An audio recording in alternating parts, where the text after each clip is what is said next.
to plead with you to give directives to whoever is concerned to remove the blockade that is around Parliament. Honorable Speaker, the situation has now turned from bad to worse. Honorable Speaker, if you may want to know, my office is just next to the Mzee Jomo Kenyatta Mausoleum. The whole of this afternoon, I won't been able to sit in the office because the police are firing tear gas canisters, throwing tear gas canisters, and there are no people. They have blocked the entire Parliament or avenue. And not town, I'm talking about Parliament. Honorable Speaker, in the morning you did direct the clerk and the sergeant at arms to establish what is the situation and report back to you. I don't know if they ever reported back to you. I am not concerned with whatever else is happening for now.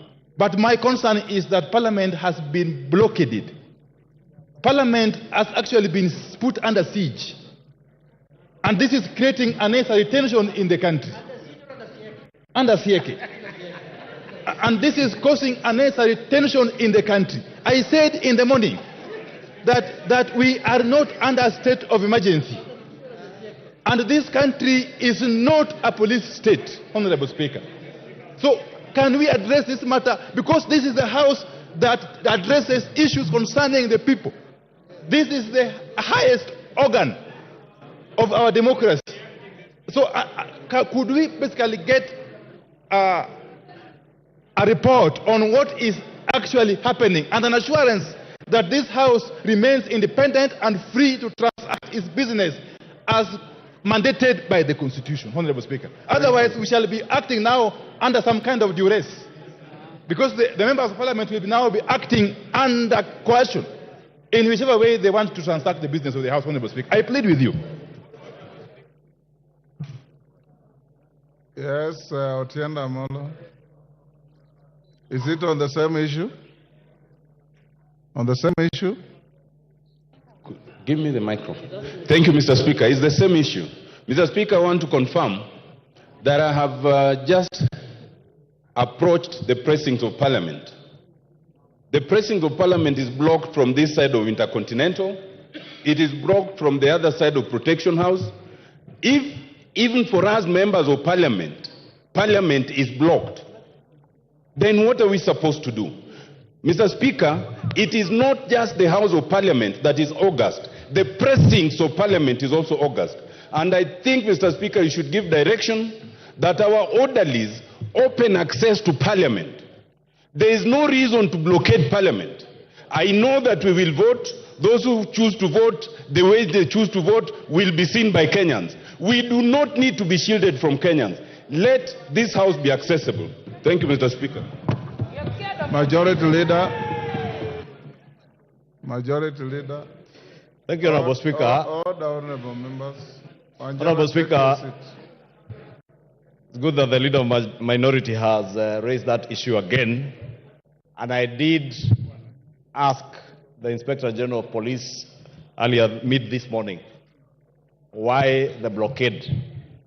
Honorable Speaker, first let me set the record straight that there is not a single member of Parliament who is unable to access Parliament. Not just members of Parliament, that is why we are here in our numbers. Even our staff, parliamentary staff. Honorable Speaker, you could protect me from the shouting, or I could simply sit, and those who want to shout can shout. Order. Order, honorable members. Try and listen to each other. Majority Leader. Thank you, Honorable Speaker. I was saying not a single member of Parliament has been unable to access the precincts of Parliament. Not a single member of staff of Parliament has been unable to access the precincts of Parliament. And the Inspector General of Police confirmed to me this morning that there were organized groups who had planned to take siege, or what Honorable Junet calls siege, take siege of Parliament, and criminal elements who also intended to use the ongoing peaceful demonstrations under the pretext of the peaceful demonstrations to access Parliament and cause harm to members of Parliament. Honorable Speaker, I said it is good the leader of minority has raised this issue, because at the end of the day, if any one of you or any of our staff members gets harmed in any way, we will point fingers at the same police officers whom we have bestowed the responsibility of ensuring our safety, Honorable Speaker. It is indeed true, Honorable Speaker. Order. He is responding to a point of order. Order. Order, Babu. We now take your seat. Take your seat. It is me to rule whether he is out of order or not you. Order, Babu. We know. Take your seat. You know, Honorable Speaker, we said the other day respect is earned, and you did indicate to us that even in this House, we must act with some decorum and some respect. And the same could be said of maturity, Honorable Speaker. That you have to exhibit maturity in the House to earn your respect, Honorable Speaker. I was saying, Honorable Speaker, Order. in the endeavor to protect not just the safety of members but the institution of Parliament, the Inspector General of Police indicated to me that they have taken adequate security measures to ensure that every member of Parliament who wants to access Parliament can access Parliament. Members can vote willingly, not under coercion, not under duress, to vote willingly, either for or against the finance bill that we are coming to vote. And Honorable Speaker, just in relation to what Honorable Tiende Amolo has said, it is true, we know the kind of intimidation that has been out there. But none of these members in this House is here as a coward. They are here to exercise their mandate as bestowed on them by the Constitution of our Republic, Honorable Speaker, and they will vote willingly. They will not be coerced by anybody. The police are not here to tell you how to vote. Let them do their work and let us do our work from inside Parliament. Those who want to shout and excite crowds outside there like Babu Owino, they could do so. Or they could go parade themselves with the people parading themselves outside there. But not in this chamber. He must behave in a mature way, not the indecent, immature, imbecile manner he behaves. Order. Order, honorable members. Babu Owino, take your seat. Order, Angela. Order, members. Order, Honorable Angela. Order. Honorable Angela, I will not deny you the right to vote on this bill by sending you out. Remain here and vote. Honorable members, I know that's what you are soliciting, and I will not give it to you. Order, honorable members. Honorable members, each and every one of you has the right to be in this House, to represent the people who send you here, to legislate for this country, and to oversight the executive. In coming to this Parliament, nobody, and I mean nobody, has any color of right, either in law or in fact, to prevent you from coming to do your duties. Seeing how many we are here, it is testimony to the fact that you came in freely. Secondly, the grounds of Parliament, as stated by Senior Counsel Otiende Amolo, are hallowed grounds, are protected grounds. And that's why no member can be arrested or served with any court summons or processes within the precincts of Parliament. You are protected to that extent. Beyond the precincts of Parliament, The Speaker and the administration of Parliament have no jurisdiction. Our jurisdiction is here in the chamber and within the precincts of Parliament. I instructed the majority leader after Honorable and I raised the issue to get in touch with the police and speak to the Inspector General and bring him to the attention that whatever law enforcement activities going out there should not in any way interfere with your legislative work. And I've been in this precinct since 6 a.m. this morning. No single member has come to me to report of any prevention or harassment or interference in coming to their work. If I got any information or report, I will act on it. 20 minutes ago, I had a meeting with the Sergeant at Arms and his team to ask them if they have any report on security issues around Parliament. They indicated to me that they are hearing noises out there, but within the precincts of Parliament, they have no report to make because there are no incidents. That being the case, honorable members, I want to encourage you. So far, so good. You have debated this bill with extreme decorum and intellectual industry.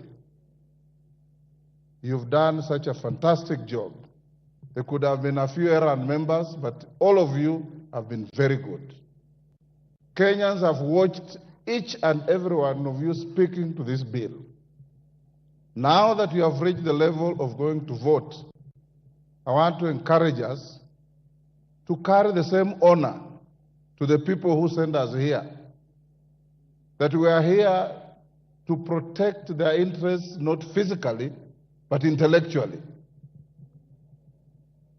We must be conscious of the fact that we are the conscience of this country. And being the conscience of the country, our conduct must constantly have in mind the fact that whatever we do here can have negative or positive consequences on the public out there. So we are going Order Wanjala. Order Wanjala. Having said that, I want to encourage members that there are still several members who want to speak to this bill. I promise that I'll give you 1 hour this afternoon. There is a small ruling I'll deliver on the issue that was raised by the minority leader. I'm waiting for it. I had just made some corrections. When it comes, I'll stay the proceedings and give that ruling in just 3, 4, 5 minutes. So we'll go on for 1 hour. After 1 hour, we will call the mover to reply, as we had agreed. Order. We'll call the mover to reply. Upon replying, we'll go to the vote. If the equipment in front of you is working, we'll do an electronic vote. Order. Honorable Robert Mbui. You are normally more orderly than you want to be today. If the equipment doesn't work, I have no difficulty. I'll sit here and allow you to vote in the manner that you want. The end order Wanjala, whatever means of voting you would have, the end will justify the means.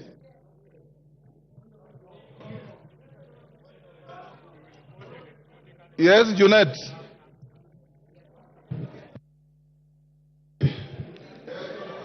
Mr. Speaker, thank you very much for your guidance. That was researched guidance. But Mr. Speaker, it is of the view of the minority that on this matter of the finance bill, Mr. Speaker, we do voting manually or orally or through roll call, Mr. Speaker. on this one, people don't have a lot of faith in the gadgets. So, Mr. Speaker, we want to vote now this one orally so that everyone can, his vote can count. This one, Mr. Speaker. We seek your indulgence. Order, members. Let's cross that bridge when we reach it. Next order. Yeah. Honorable Oundo. Honorable Oundo, you have a statement. Order, honorable members. Thank you, Honorable Speaker.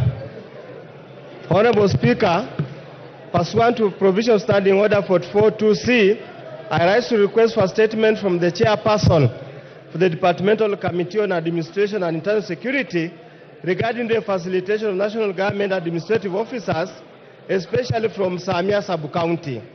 Honorable Speaker, Section 8.2 of the National Government Administrative Act 2013 gives powers to the national government administrative officers to coordinate national government functions and the Constitution as the office of the President necessary for the effective and efficient coordination of national government functions. Regrettably, the Assistant County Commissioner of Siopo Division, Funyula Division, and Sub-County Police Command of OCPD of Samia Sub-County do not have government vehicles. This is despite the fact that these senior officers are expected to facilitate execution of their mandate of ensuring peace and security in their respective jurisdictions 24 hours a day without fail. Honorable Speaker, it's against this background that I seek a statement from the chairperson, the Departmental Committee on Administration and Internal Security on the following matters. Number one, what are the criteria for and the status of distribution of government vehicles to the national government's administrative officers? Number two, what steps has the government taken to ensure that all national government administrative officers, particularly those in Funyula constituency, are facilitated with vehicles? Order, honorable members, order. And number three, can we listen to member for Funyula? Go on. And number three, when is the means to supplying vehicles to national government administrative officers, especially to Samia Sub-County? I thank you, Honorable Speaker. Thank you, Honorable Speaker. Thank you, Honorable Undo. Next statement, Joseph Namwar, Turkana Central. Joseph, go ahead. Honorable Speaker, pursuant to the provisions of Standing Order 44.2c, I wish to request for a statement from the chairperson of the Departmental Committee on Administration and Internal Security regarding recent incidents involving the Kenya Wildlife Services and local communities in Sibiloi National Park, Marsabit County. Honorable Speaker, on 12th June 2024, a tragic confrontation between KWS Rangers and suspected Merile poachers in Sibiloi National Park resulted in the unfortunate loss of lives of KWS Rangers. The following day, in an apparent act of retaliation, KWS Rangers pursued and possibly evicted villagers from Kotela village. Escalating the situation further, on 14th June 2024, at approximately 9:00 a.m., KWS personnel aboard a helicopter opened fire on a group of fishermen who were in an engine boat near the shores of Lake Turkana in Kanakwara village. During the ordeal, Mr. Daniel Esekon of ID number 24076166, who was one of the fishermen, was fatally shot, and the officers continued their indiscriminate firing at other fishermen despite pleas to cease fire. Honorable Speaker, these attacks have instilled widespread fear and panic among the residents of the area. Multiple fishing boats belonging to local communities have been destroyed, and many innocent fishermen remain unaccounted for and feared dead after fleeing from the KWS assault. These continued attacks pose a great danger and threat to the lives of the residents. Honorable Speaker, it's against this background that I request for a statement from the chairperson of the Departmental Committee on Administration and Internal Security on the following. 1. Could the ministry provide a detailed account of these incidents, including detailing the circumstances that led to the excessive force by KWS Rangers against the residents? 2. What specific actions have been initiated to ensure a thorough investigation into these events, including the tragic shooting of Mr. Daniel Esekon? 3. What measures has the ministry put in place to ensure that the family of Mr. Daniel Esekon is compensated for the tragic loss caused by the KWS? And 4, what steps are being taken to de-escalate tensions between KWS and local communities, including collaboration with the Ministry of Tourism and Wildlife to prevent such tragic incidents from recurring in the future? Thank you, Honorable Speaker. Thank you, Joseph. Is Tongo, you're here? Both Oundo's statement and that statement by Namwar are to your committee. You bring the response in 2 weeks. Okay, well... Protas well Akuja. Protas. Thank you, Honorable Speaker. Honorable Speaker, I rise request for a statement regarding the recruitment of casual workers by Kenya Power Company in Turkana. Honorable Speaker, pursuant to provision of Standing Order 44-2C, I wish to request for a statement from the chairperson of the Departmental Committee on Energy regarding the recruitment of casual workers in Kenya, in the Kenya Power and Lighting Company in Lodwar and Kakuma, Turkana. Honorable Speaker, the Kenya Power Company has been engaging casual workers to supplement its workforce. There have been growing concern and grievances reported by the casual workers engaged by Kenya Power Company workers stationed in Lodwar, Turkana regarding their unsatisfactory terms of employment.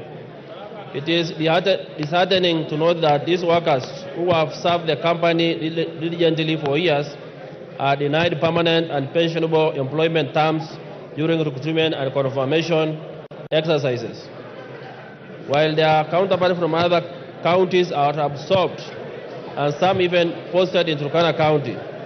Reports indicate that factors such as nepotism, tribalism, and lack of transparency have marred the recruitment process, therefore locking out qualified casual workers. This unjust treatment not only demoralizes the affected workers and hinders effective service delivery, but also perpetuates the marginalization of Turkana County residents from gaining access opportunities for gainful employment. Order, honorable members. Order. Order, honorable members. Order, Irene Mayaka. That Kamkunji is illegal. Honorable Speaker, it is against this background that I request for a statement from the chairperson of the Departmental Committee on Energy on the following. 1. Provide a report on the number of casual workers in Kenya Power Company stations in Turkana County absorbed on permanent and punishable terms in the last 3 years. 2nd, outline the plans that have been put in place to address the plight of casual workers who have served Kenya Power Company for years without being confirmed as permanent and punishable employees. 3, what measures has the ministry put in place to combat nepotism, tribalism, and corruption in the recruitment process to ensure qualified casual workers get a fair opportunity? Thank you, Honorable Speaker. Thank you. Honorable Lilian Sioi. Thank you, Mr. Speaker. I raise to request for a Sorry, Lilian, just hold. The statement is directed to the Chairman of Energy. Who is the Chairman of Energy? Is it Vincent Kawaya? Is he in the House? Vice Chair?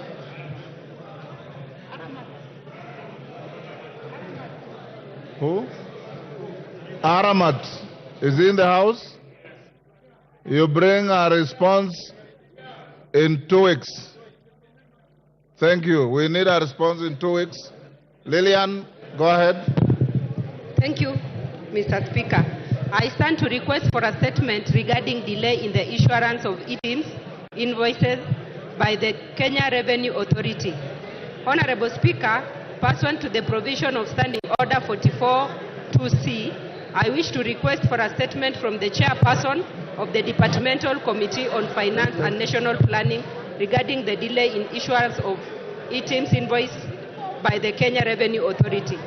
Honorable Speaker, the Kenya Revenue Authority issued a directive seeking all taxpayers carrying on business to onboard on the Electronic Tax Invoice Management System, ETIMS.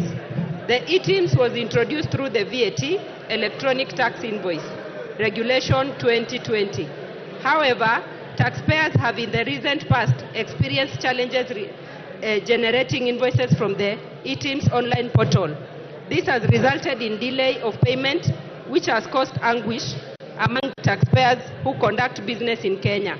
Additionally, the challenge has caused anxiety on the taxpayers, noting that taxpayers stand to lose out on payment at the close of the financial year 2023-2024. Honorable Speaker, it is against this background that I request for a statement from the chairperson of the Departmental Committee on Finance and National Planning on the following. 1. What steps have been taken to ensure functionality of the ETIMS online platform? 2.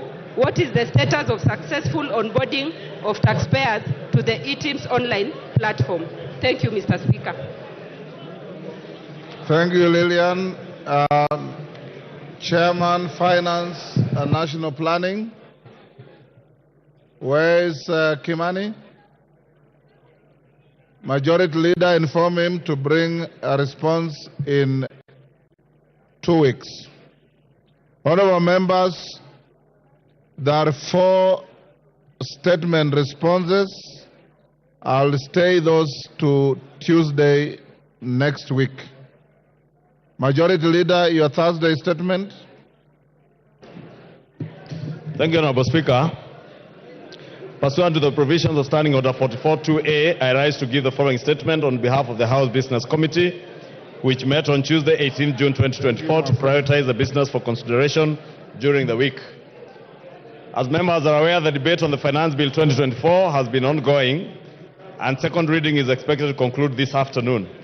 I would like to commend the Departmental Committee on Finance and National Planning, and indeed the House, for the steadfast commitment and robust engagement in this important business of great national interest. Honorable Speaker, with regards to business for Tuesday next week, the House is expected to give priority to the business bound by statutory timelines. Further, the House is likely to sit longer, especially noting the resolution of the House earlier today approving a Tuesday morning sitting. The following bills are of priority. 1, second reading of the Appropriation Bill 2024, and 2, the County Allocation of Revenue Bill, Senate Bill number 25 of 2024. 2, Honorable Speaker, Committee of the Whole House on the Finance Bill 2024 and the Appropriation Bill of 2024. 3 is the second reading of the following bills, should they not be reached today: the Land Laws Amendment Bill number 2 of 2023 and the Mang Beans Bill, Senate Bill number 13 of 2022. Additionally, debate will also be undertaken on the following motions, should they not be concluded today. 1, reports of the Auditor General on the National Government Constituency Development Fund for 9 constituencies in Bungoma County. 2, report of the Public Petitions Committee on its consideration of public petition on funds spent contrary to the provisions of Article 223 of the Constitution. 3, report of the Auditor General on the financial statements of specified state corporations. 4, report on the Parliamentary Broadcasting and Library on enhancing reporting of parliamentary business on online platforms. 5, report of the Committee on Regional Integration on its inspection to the semi-autonomous institutions of the East African Community in Uganda. 6 is the report of the Committee on Implementation on the implementation status of reports on petitions and resolutions passed by the House. 7 is a report of the Committee on Trade, Industry and Cooperatives on its consideration of alleged unfair trade practices by foreign investors in Kenya. And 8 is the second report of the Committee on National Cohesion and Equal Opportunity on employment diversity audit in public institutions. Honorable Speaker, members will note that I had previously conveyed that the Cabinet Secretary for the Ministry of Interior and National Administration was scheduled to appear before the House on the afternoon of Wednesday, 19th June 2024 to respond to questions in the plenary. However, due to the priority business before the House, the appearance was postponed to Wednesday, 26th June 2024, and in this regard, members whose questions had been listed earlier for response are encouraged to avail themselves. Honorable Speaker, I had read the whole list of almost 16 questions by various members. I do not need to repeat them since I read them last week. In conclusion, Honorable Speaker, the House Business Committee will reconvene next week, Tuesday, 25th June 2024, to schedule business for the rest of that week. I now wish to lay this statement on the table of the House. Thank you. Thank you, Majority Leader. So members Zair Mishimbogo, Amina Munyanzi, and Rael Kisiwai, responses to your statements will be on Tuesday. So the chairman of committees or chairpersons of committees be notified. Next order. Order number 8, the Finance Bill, National Assembly Bill number 30 of 2024, second reading, resumption of debate. Yes, Senior Counsel, what is out of order?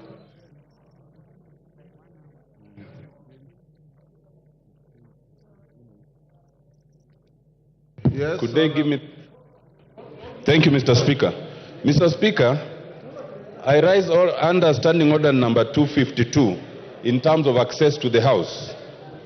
Mr. Speaker, it's been brought to our attention that our colleagues in the Senate, some of them are interested in accessing the public gallery or the Speaker's gallery to observe our debate, and that they have been refused access. Could you, Mr. Speaker, give direction that the public gallery and the Speaker's gallery should be accessible not just by the senators, but by any Kenyan who cares to come and listen to our debate and our voting? Thank you, Mr. Speaker. Order, honorable members. Honorable Otienda, I hear you. Honorable members, you will recall that during today's morning sitting, Order Kiborek and your team, Deputy Speaker, take a seat. Go to your seat.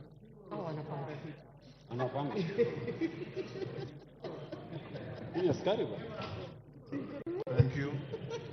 Honorable members, you recall that during today's morning sitting, the leader of the minority party, the Honorable Pio Wandai, EGH MP, rose in his place and sought guidance on an advisory from the Cabinet Secretary for the National Treasury and Economic Planning on the measures of supply and ways and means currently being considered by the House.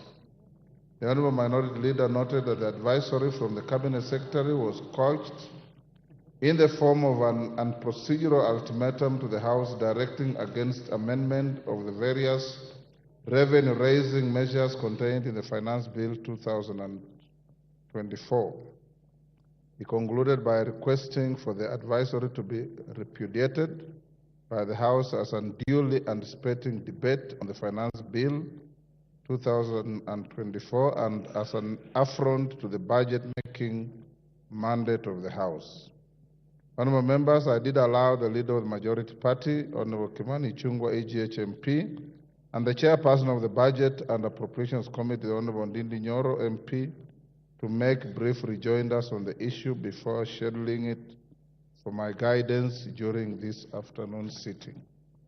Honorable members, as I proceed to guide on the matter, I wish to note that the advice referred to by the minority leader, though addressed to the clerk of the Assembly, was copied to both my office and to the chairperson of the Budget and Appropriations Committee.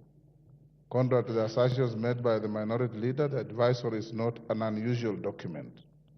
Members will note that every year, before the conclusion of the budget process, the Office of the Clerk seeks the views of the Cabinet Secretary responsible for finance on the options available to the House and its committees to ensure a balance between the measures of supply and ways and means under consideration by the House. This is in keeping with the requirements of Article 114 of the Constitution on the consideration of money bills. The advice enables the House to ensure that the measures of supply and ways and means that it approves in the appropriation bill and the finance bill adhere to applicable constitutional and statutory limits. Honorable members, as you are aware, under Section 39A(4)(c) of the Public Finance Management Act, Cap 412A, any recommendations made or resolution passed by this House on revenue matters must take into account the impact of the proposed changes on the composition of the tax revenue that the National Treasury is expected to raise. Additionally, honorable members, under Section 45C of the Public Finance Management Act, the House is under an obligation to ensure that the total amount of revenue raised is consistent with the fiscal framework that it approved during the budget process. During its consideration of budget proposals, the House must strike a balance between the supply of monies that it appropriates for the national government and the ways and means of financing such expenditure. As ably expressed by the leader of the majority party and the chairperson of the Budget and Appropriations Committee, any negative imbalance between the ways and means and the supply approved by the House ultimately results in a fiscal deficit. This deficit can only be addressed through borrowing, enhanced taxation, or reduction of the estimates of expenditure. Honorable members, if you listen to the contributions of the Honorable T.J. Kajwang yesterday, these are the exact words he used in his contribution. And he was very right in law and under the Constitution. As members will recall, any borrowing sanctioned by the House must strictly adhere to the threshold prescribed by this House in line with Section 50 of the Public Finance Management Act and the principles outlined under Article 211 of the Constitution that cautions against overburdening future generations with unnecessary bad debt. Honorable members, all things considered, my reading of the advisory from the Cabinet Secretary is that it constitutes a reminder to the House of its constitutional and statutory obligations. I do not view it as a directive in the manner argued by the minority leader. In the letter, the Cabinet Secretary reminds the House of the recent increase made to the estimates of expenditure when the House considers supply measures. The House is merely being asked to factor in this increased expenditure when considering the ways and means of financing the approved supply. In its decision-making, the House is only bound by the Constitution and the law. The ultimate decision lies with this House. I therefore find nothing untoward with advisory. Its contents may be used for the information of the Budget and Appropriations Committee, the Finance and National Planning Committee, and House in plenary and during the Committee of the Whole while considering both the Appropriations Bill and the Finance Bill. The House is accordingly guided. I thank you. On what the Honorable Otiende Amolo has raised, entry and access to the galleries is not a right of anybody. It is to the discretion of not just Mr. Speaker, but the Sergeant-at-Arms and his team. And their advice this afternoon was that they desired to keep the galleries unoccupied. And as being a security matter to which I'm not an expert, I've given them the benefit of doubt. Secondly, Honorable Otiende Amolo, you may recall some 2021, when the Honorable John Mbandi nearly killed me in the public gallery. No. Yeah, you are the one who saved me. It is Alice Nganga who nearly killed me. It is the Honorable Alice Nganga who nearly killed us. And if you recall, with a light touch, the Honorable Senator Mudamasi, then he was, left the gallery half naked. And the Honorable Bone Khalwale left the gallery at a speed that would have broken a world record. We don't want to repeat that.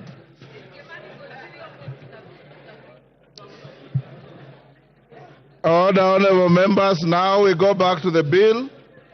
Robert Basil. But as I call Robert Basil, honorable members, I have been requested by the majority and minority leaders that we reduce the time further from 3 minutes to 1.5 minutes. Robert Basil. Thank you, Speaker. The time is too short, though. From onset, I reject the bill because it's very clear Generation Z, they cannot, or they want to say elastic limit on taxation has been reached. So we need to listen to the cries of the citizens and do like what Ronald Reagan in the US did. We cut taxes and we cut government expenditure.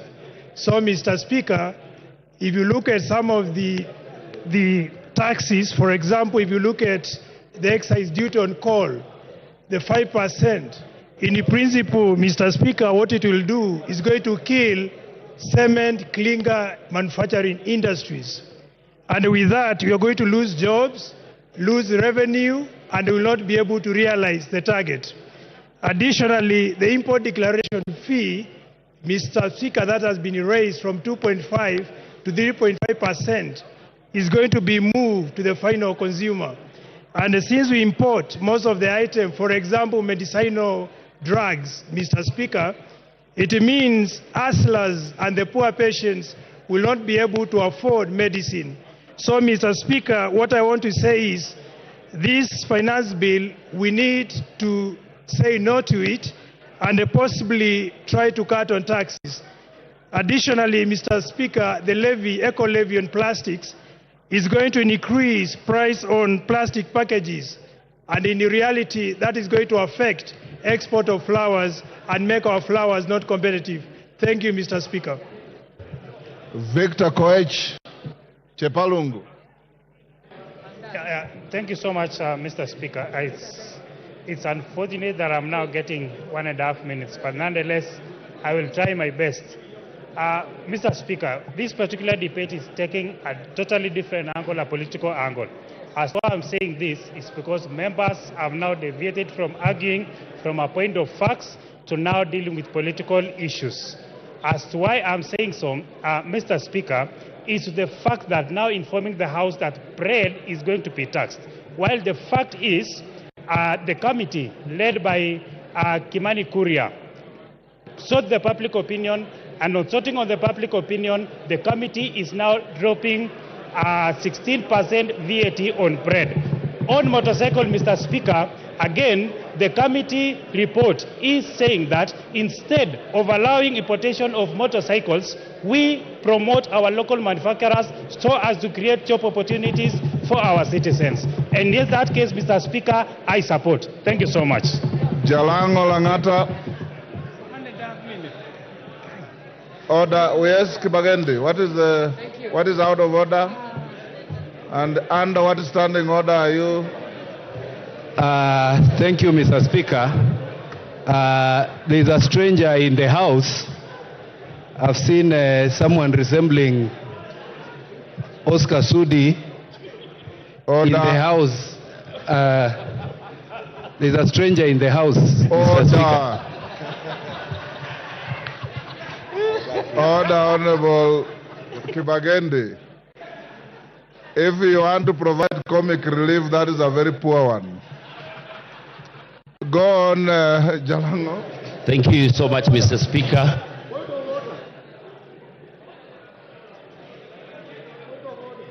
Give order, Angela. What is out of order? Give Angela the mic. What standing order are you standing on? What order? What is standing 91. order? 91, Mr. Speaker. Pardon? 91. Order. Order. 91. Take your seat.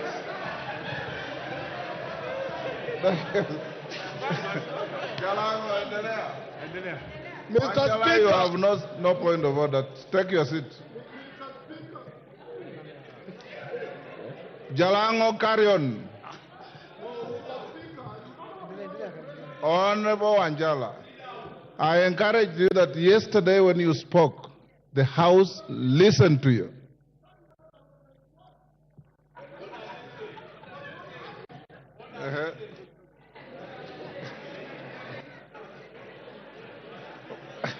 What is it about?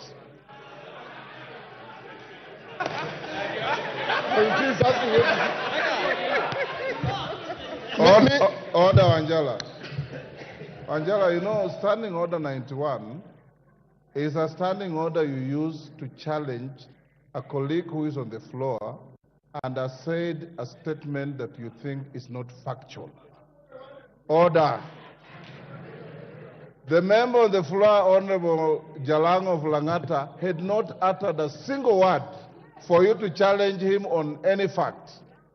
So you are out of order. I ruled him out of order already. Jalango, continue. Thank you so much, Mr. Speaker, for giving me this opportunity. First of all, I reject the Finance Bill 2024. Immediately,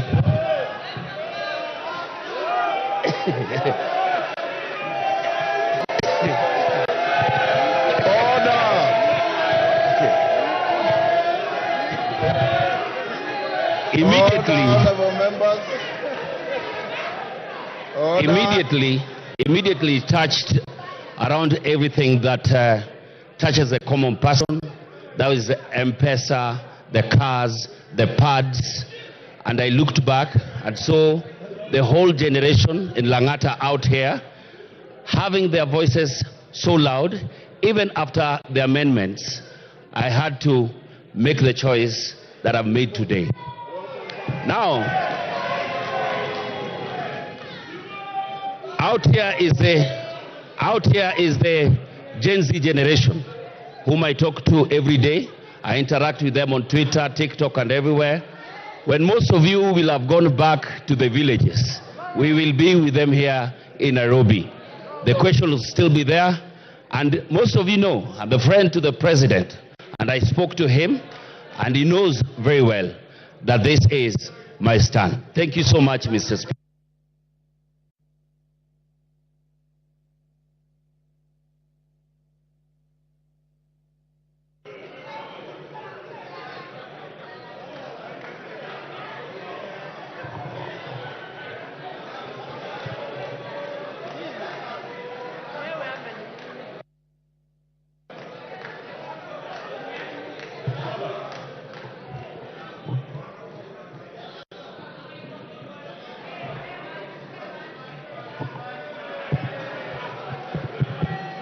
Order. Honorable Katana. Honorable Katana. You are being grossly disorderly. Please exercise some decorum. Not just you, everybody else that is either cheering or jeering. We want to have an orderly end to this. Member for Kuresoi. Thank you, Mr. Speaker, for giving me this opportunity to give my voice on this important bill. I've been waiting for it since morning. From the onset, Mr. Speaker, I want to say that I support the bill 2024-2025. I am supporting the bill, Mr. Speaker, because of a number of reasons. One of the reasons is the increase in CTF is the increase in CTF by around 50 million. This CTF, Mr. Speaker, is a fund which touches all corners of our country. And this is a fund which has really transformed our country. Mr. Speaker, I also want to say that I support this bill because of the 50 million which has been set aside for electricity. Mr. Speaker, when I go around my constituency, Kuresoi South, people are asking me about electricity, maximization of transformers and installation.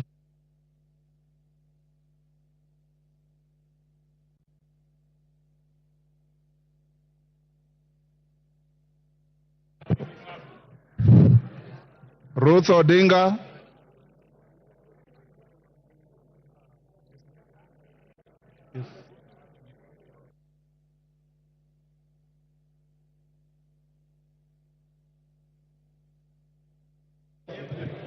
Can you give... Thank you, Mr. Speaker. I stand up here to reject the bill, the Finance Bill 2024. And mine is very simple. This finance bill is actually an IMF-driven finance bill. One of the tenets of the IMF is to see countries that they come into to stop subsidies, also to promote privatization, but the worst is for these countries to have oppression. That is the oppression of the people. And what you're seeing out here right now on the Gen Z is not only because of the fact that there's the state oppressing them, but IMF is playing a very big role in that is happening. And my good people, let me tell you, Gen Z is out, and I'm very happy. The only thing that I really agree with this finance bill is for the Gen Z to say that BABA should be left out of this mandamano. Thank you. Roku. Thank you, Mr. Speaker. Thank you, Mr. Speaker. The people of Better North, Mr. Speaker, 684 villages, they don't have a power connection. 684 villages, if you multiply that by 100 households per village, you realize it's quite a number of thousands of households in my constituency which don't have power. This bill, this budget, Mr. Speaker, it promises the people of Better North that we will be connected with power. We have young people who have been employed as interns.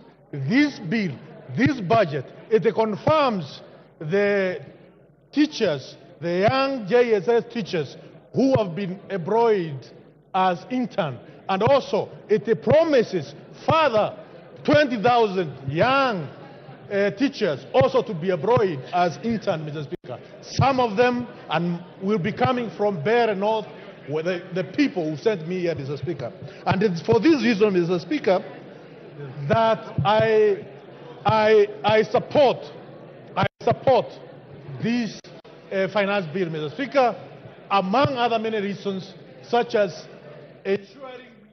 Time up. Esther Pasaris.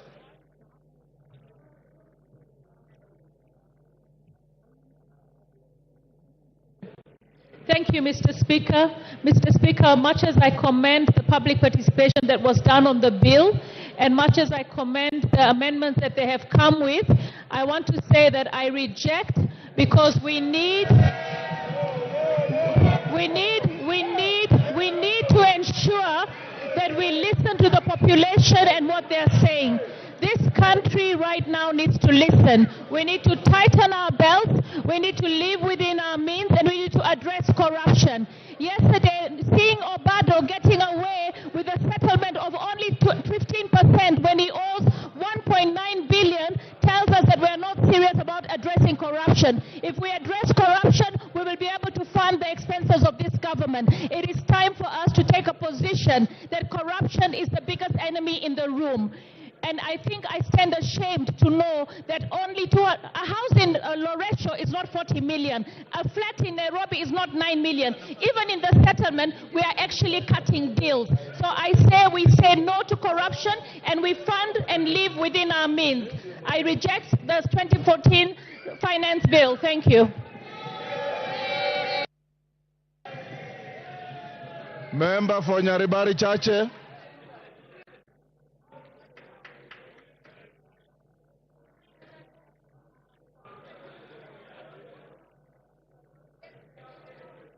Give him the mic. Thank you, Honorable Speaker. Honorable Speaker, a time has come as a godly nation to make decisions that will impact positively on the lives of the 55 million plus Kenyans.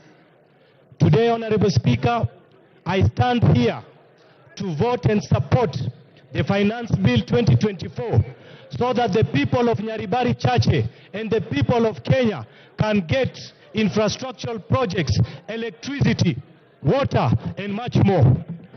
Honorable Speaker, I want to urge the Generation Z to relax, as Kenya Kwanza government means well, and they will be the greatest beneficiaries of the proposed amendments. Honorable Speaker, the Generation Z are young Democrats trying to exercise their constitutional rights to picket and assemble. I am urging the Inspector General of Police, Honorable Speaker, to treat them humanly and provide them with maximum security. Honorable Speaker, the Finance Bill 2024 proposes an export and investment promotion levy with the goal of encouraging consumers to purchase locally produced alternatives, thereby supporting domestic manufacturers. Caleb Luyali.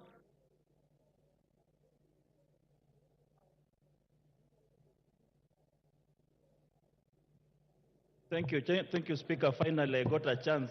Mr. Speaker, I use only 1 minute to say we reject this finance bill, reject the report of the committee on the finance bill.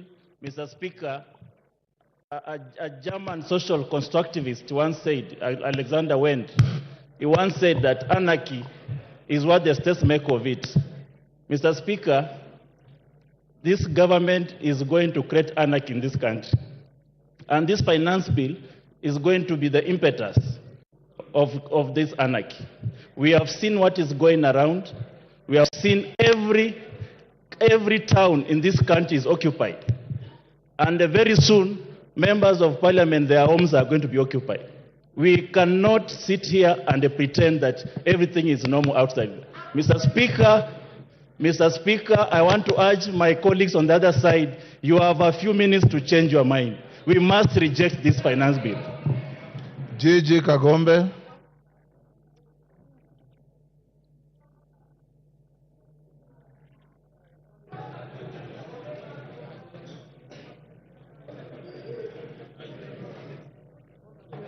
Give him the mic.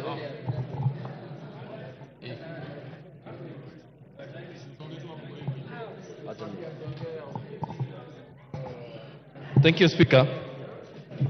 I stand to support this Finance Bill 2024 because, Mr. Speaker, we have a responsibility as a House to create employment for the people who are out there demonstrating. Mr. Speaker, we also have a responsibility to make sure that we give the right information to the young people of this nation. In as much as they elected us and listen to them during public participations, we also have a responsibility to tell them the truth. Mr. Speaker, for the people who are lying in Gatondo Hospital and for the doctors who are going to treat them, I vote yes. Mr. Speaker, for the tea farmers who are in Gatondo now and other places, I vote yes. For the JSS teachers, I vote yes. For those people who are guarding us as the police officers, I vote yes. For the members of KDF who need to be paid salaries, I vote yes. For the people that we need to create employment and to create manufacturing in this nation, we are asking that we introduce excess duty on products that are gotten from other countries so that we support our economy. Those people who are out there need jobs. In fact, those people who are being mobilized because they do not have jobs. We have a responsibility to create jobs for them, Mr. Speaker, and we shall not create... Thank you. Member for Kajiado East. Yes. My. Give him the mic. Yes. Okay. My, use the next mic. Thank you, Mr. Speaker, for giving me the chance to contribute on behalf of the people of Kajiado East constituency. I rise to oppose the finance bill for 2024 because the bill has excessive taxes on common wananchi. Mr. Speaker, as you can see, our economy has not improved, and we have about 16% of our population living below poverty line. And the reason is because of bad economy as well as corruption in this country. By taxing them more, I feel like it's putting a burden on wananchi, which we should be doing more to help them than hurting them. Mr. Speaker, when you also look at the fuel levy of 9 shillings, that is another burden to wananchi. I can imagine people commuting between Kitengela and Nairobi and back and forth paying more for transport because of the increase of the fuel levy. So, Mr. Speaker, I stand to oppose the bill because it is not friendly to common wananchi. Thank you, Mr. Speaker. Moses Kirima.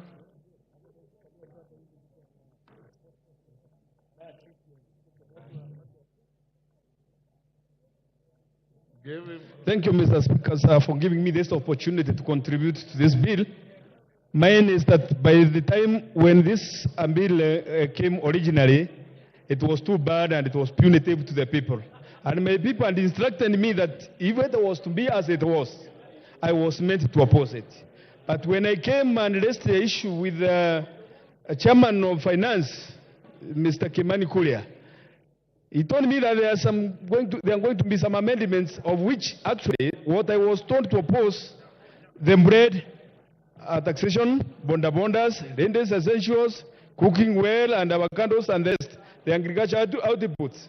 After the amendments, I don't see any reason to oppose it. So I thereby support it with amendments. But if there are no amendments, no way. Thank you, Mr. Speaker, sir. Ken Chonga.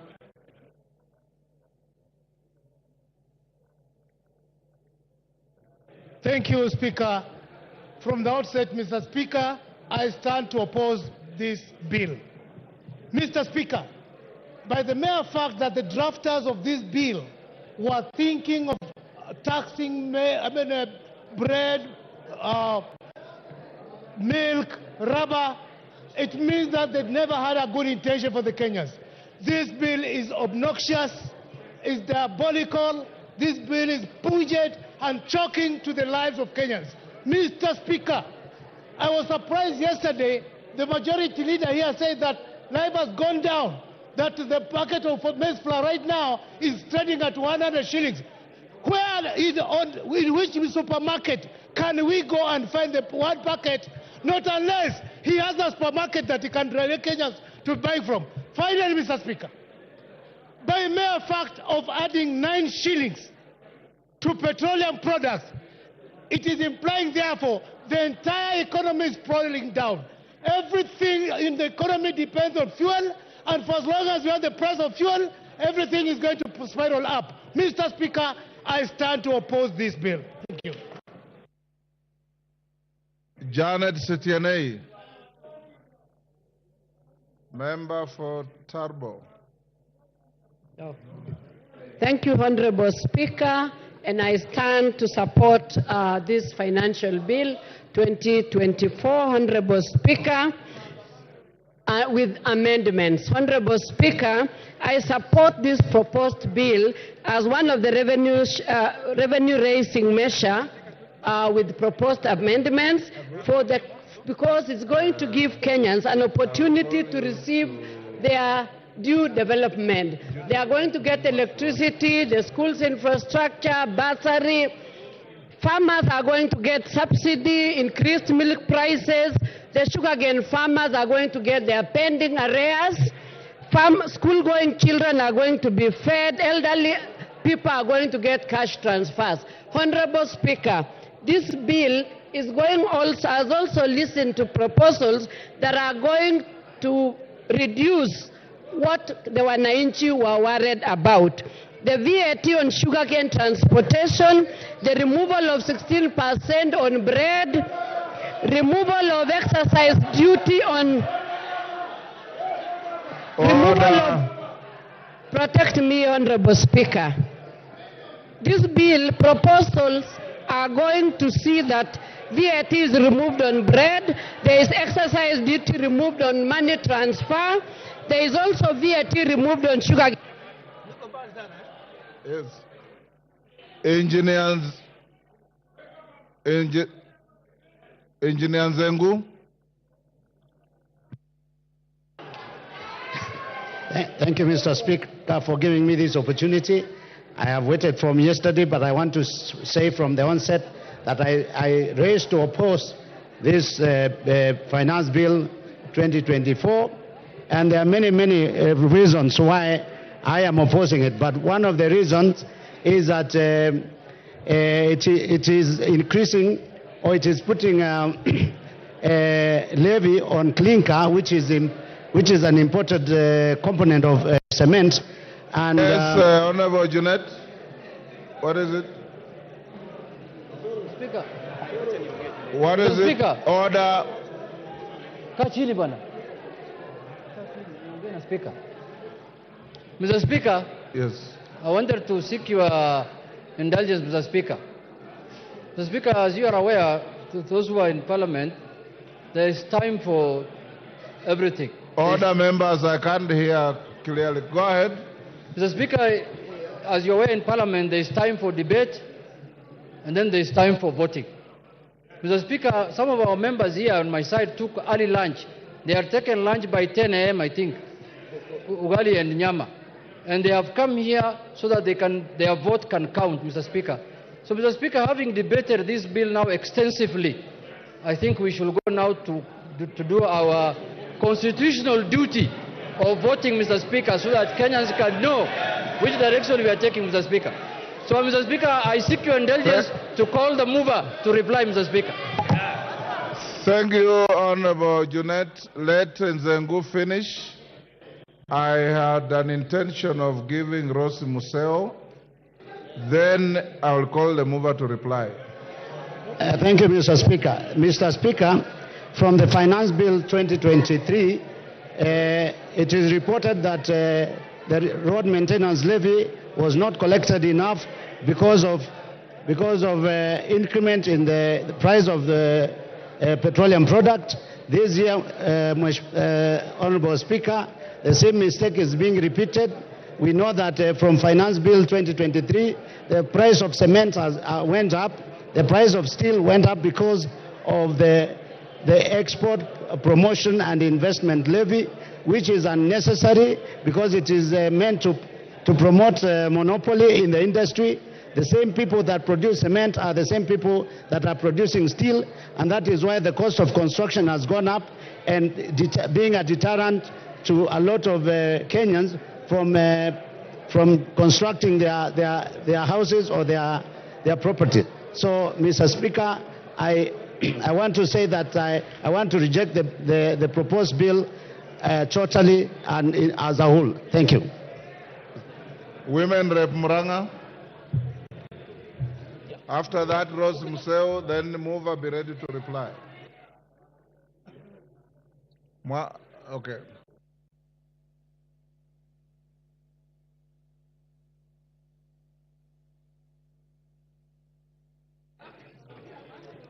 Thank you, Mr. Speaker, for giving me this opportunity.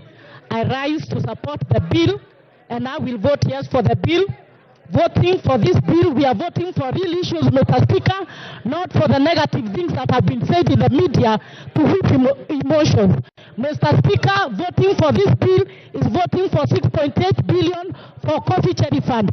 Mr. Speaker, voting for this bill is voting for 46,000 JSS teachers to be, who are internship, to be put in the payroll to be employed. Mr. Speaker, we are here to tell our brothers from the opposition that we don't need to whip emotions, and we know who are the sponsors of the ongoing mandamano, and we revisit after the bill. Thank you, Mr. Speaker.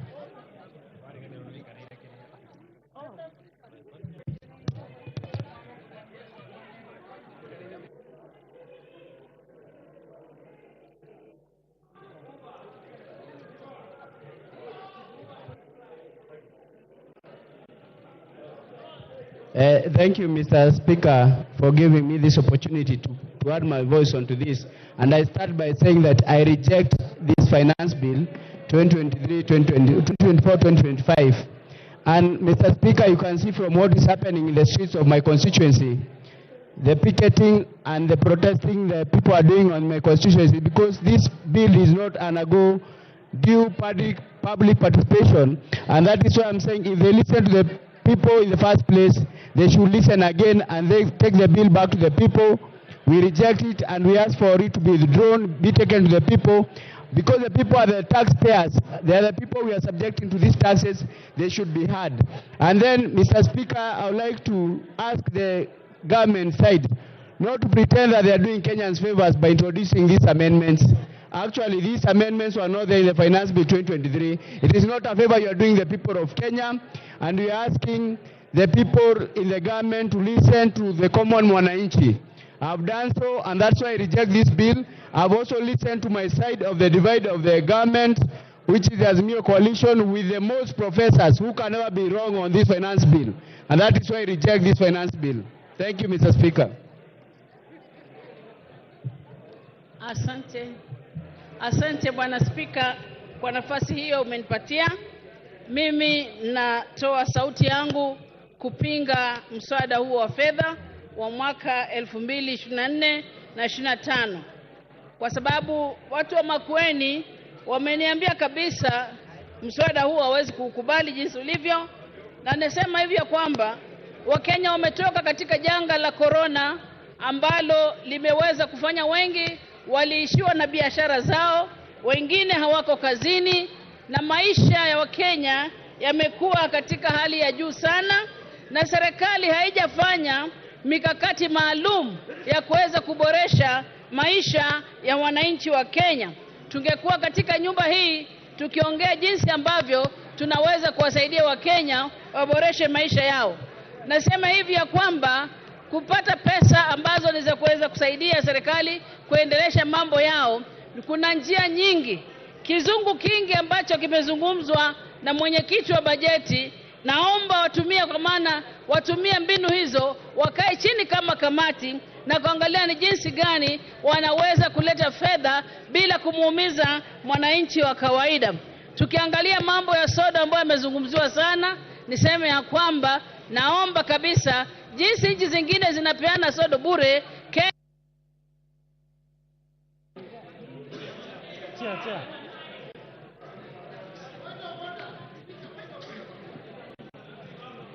Yes, Honorable Kimilu.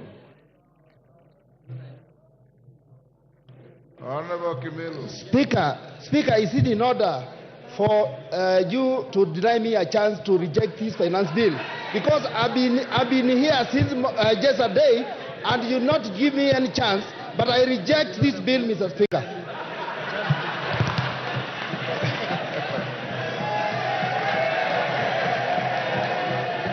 Thank you.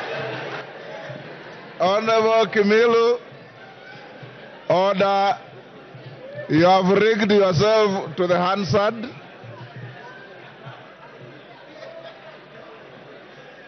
Korea Kimani. Yeah. Korea Kimani.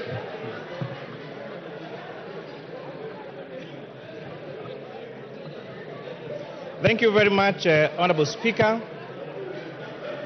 When I've watched the debates yesterday and today, I celebrate the democracy that our forefathers fought for. That Kenyans across the political divide can sit down for hours on end and discuss issues of this country. And as it has been said, the conversation on our country is no longer about our communities, it is about of how to grow our economy and our country. When we have differed on the how, not on the what we need to do as a country in order to become a growing economy. But Honorable Speaker, sadly, this debate has been skewed in a different way because of the fallacies and the lies have been told. Honorable Speaker, I have seen some members and members of the public say that the bill introduces taxation on cancer patients. I have gone through the bill word by word, clause by clause, and there is absolutely nothing on this bill that mentions about cancer patients. These falsehoods to emotionalize our members of the public is immoral, is wrong, and it is very distasteful. We have seen a lot of contestation, especially by our young people, that there is introduced taxation on digital content creation. Honorable Speaker, this is far from truth. In fact, the bill proposes to exclude content creation that does not lead to money generation. The rejection of this bill will make our content creators worse off than they are in the current provisions of the law. The current provision of the Finance Act talks about content creation even when it is not monetized. The bill proposes to delete content creation that is not monetized, and that is a fact of the matter. So for our content creators, rejection of this bill means that you'll be worse off than we were last year or that we were in the moment. I've watched the debates on sanitary towels and diapers. Honorable Speaker, I grew up during napkin times when children used to be napped with napkins. And I've seen how diapers has revolutionized and modernized our women. A few years ago, Honorable Speaker, the quality of a good mother and a good wife was known by how well she washed the napkins for her children. They used to soak them at night with jik, with hot water, and tire their hands to wash them white. And when neighbors would pass, they would watch how white they are, and the quality of that wife and mother was based on how white those napkins are. Therefore, where we are in diapers, we have greatly revolutionized and given dignity to our wives and to our mothers. What this bill proposes is to give them more dignity by making them use diapers and sanitary towels that they can be good quality, that are affordable, and we can sustain their safety. Amen. That is why we are saying that let us use our own locally manufactured products. Honorable Speaker, how much do we hate ourselves as Kenyans that we demonize our capacity to manufacture here locally? How much do we hate our young people that would rather export these jobs to India and China and not have them here in Kenya, Honorable Speaker? We have seen the government allocate resources to ensure we have free sanitary towels for our school-going children. How much do we hate us that do we hate ourselves that we want this money to go to India and China and not to our locally manufactured and not to our local manufacturers here in Kenya, Honorable Speaker? These arguments came last year. And Honorable Speaker, this House made two, just to emphasize, two difficult decisions. One of them was imposing import duty and excise duty on imported furniture. As we speak, Honorable Speaker, that tax and policy measure has seen the furniture being used in this country, being locally manufactured and creating jobs for young people. If you go to the big furniture shops, like tiles and carpets and the others, they have all started local assembly and local manufacture of furniture. And therefore, the furniture that we are using, courtesy of the Finance Act of 2023, is what is made here locally, Honorable Speaker. Last year, we zero-rated local assembly of mobile phones. As a result, we are producing 400,000 phones every day for the external market. Therefore, Honorable Speaker, it means and demonstrates that giving tax incentives to manufacturers leads to the growth of local manufacturing and continues with the mantle of Buy Kenya, Build Kenya. Honorable Speaker, this bill proposes to exempt pensions payment, to increase pension payments to be tax exempt for salaried people from 20,000 to 30,000. Rejection of this bill, Honorable Speaker, would mean that these pension contributions to take care of us when we get old is going to be tax exempt, and therefore Kenyans will be worse off if this bill is rejected, if the amendments as proposed in the bill.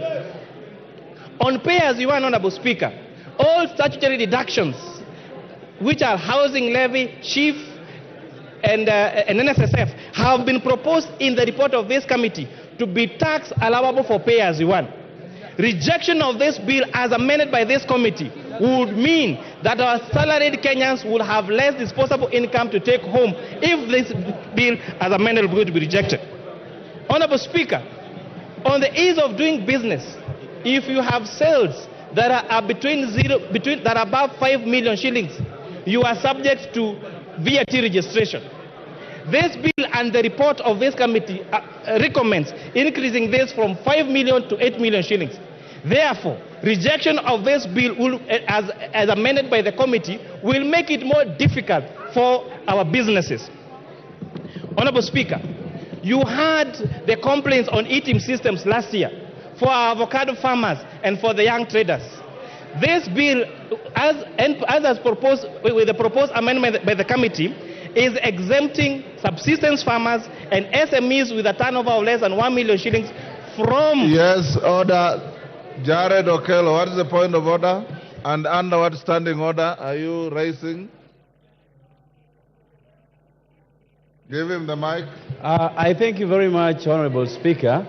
I rise on a point of order number 91.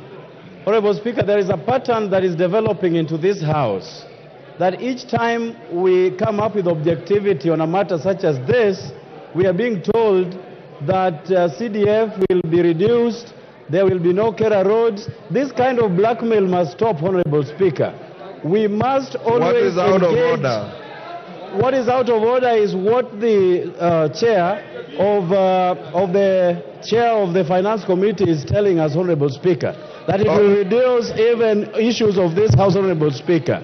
But I also reject this bill in total in line with Nyando. Order, Jared. That is called rigging. Finish up, Kimani. Thank you, Honorable Speaker. So saying that, Honorable Speaker, this bill, the challenges that have had on ITIMs and the complaints by our farmers and our SMEs has made this committee recommend the removal of the requirement of registration for ITIMs for farmers and has advocated for what we call reverse invoicing and the reduction of this of the threshold for registration to those with a turnover of 1 million shillings. Honorable Speaker, this is going to lead to a more ease of doing business, Honorable Speaker. On the matter of internet and all this space around internet, Honorable Speaker, this bill proposes to increase investment deductions for fiber, for identifiable rights to the fiber optic cable and spectrum license by a telecommunication operator by 10%. This is going to enhance availability and the rollout of fiber optic and internet connectivity to the whole country, Honorable Speaker. Lastly, I know the generation behind us is used, their quickest mode of communication is platforms like TikTok and Instagram. Honorable Speaker, if you check that platform, the reels are very short, and therefore the way of communication is sensationalized. I'm really urging our young generation, the people that are calling me on my phone, I took my lunch break yesterday and my lunch break today to return all the calls I got to my phone. And I was asking them, you are telling me to reject tell me what you want to reject in this bill. Then they say, we have a katatu. I am asking them, what clause is adding additional taxes and difficulty of doing business? They say, we have a katatu, because they have not taken time to understand this. And with that, Honorable Speaker, I beg to reply. Order, honorable members. Members on their feet, take your seats. He has concluded, Babu Wino. Order. Order, members, take your seats. Member for Bumula, take your seat. Member, take your seats. Member for Kuresoi. Honorable members, Nyamita, take your seats.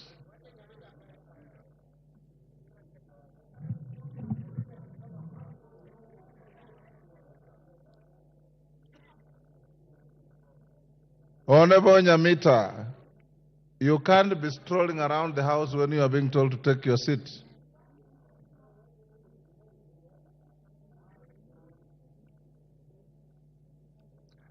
Honorable members, we have come to the end of debate on this bill, the Finance Bill, National Assembly, Bill number 30 of 2024. Before I put the question, I want to direct the House as follows. My question will not attract a voice vote. We will go straight into division. I had directed the House yesterday, and I repeated this morning, that in the interest of proper time management, the voting will be electronic. Order. Order. Order. Order. Honorable Kajwang. Honorable Kajwang, you are my junior but a senior lawyer, and I expect a lot more from you. Honorable members, the Speaker can read the mood in the House. I don't want to give anybody an excuse to go and play to the gallery. Whether you vote electronically or you vote manually, the result is the same. Order. Order. Order. I have consulted with your leaders. Order. I've consulted with your leaders, and they do not have a hard feeling either way. Order. Order. Order. Order. Consequently, I'll put the question. I'll direct thereafter the division bell to be rung for 5 minutes. The whips, if your members are still loitering out there, you have 5 minutes to get them into the House. Within the 5 minutes, the whips on either side bring your two tellers, and we will then close the bar and go into manual voting.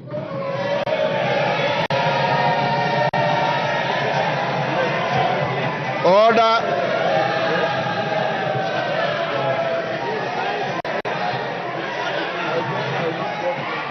Order. Order, honorable members. Order. Order. I now put the question. I'll now put the question, which is that the finance bill National Assembly Bill number 30 of 2024 be now read a second time. As many as of that opinion say aye. As many as of the contrary opinion say nay.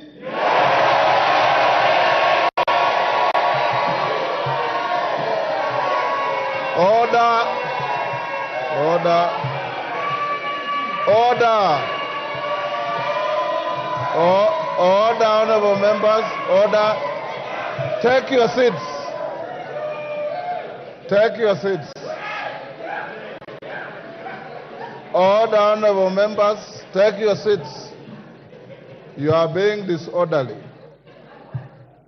Before even the Speaker announces the outcome of the voice vote, you are on your feet claiming a division, meaning you are claiming that you have lost. All right?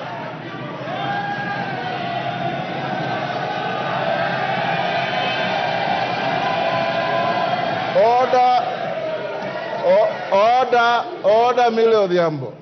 In my many years in this House, I've never heard of the winner claiming a division.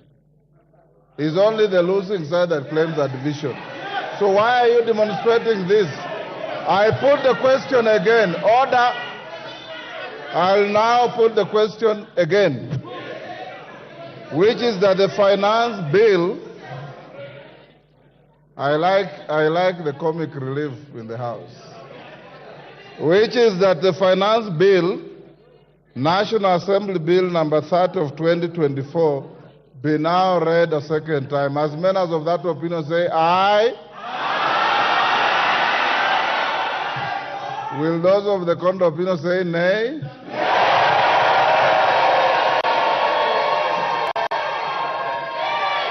The ayes have it.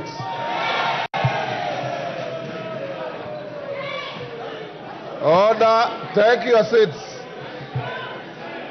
Take your seats. Take your seats. Order, honorable members. Order. Take your seats. Order. Take your seats. Order. Mwango, take your seat. Honorable Mwango. The claim for a division is overwhelming. We don't need to count. I now direct that the division bell be rung for 5 minutes. Junet and Osoro provide 2 tellers each, and after 5 minutes, we'll cross the bar and go to a roll call vote.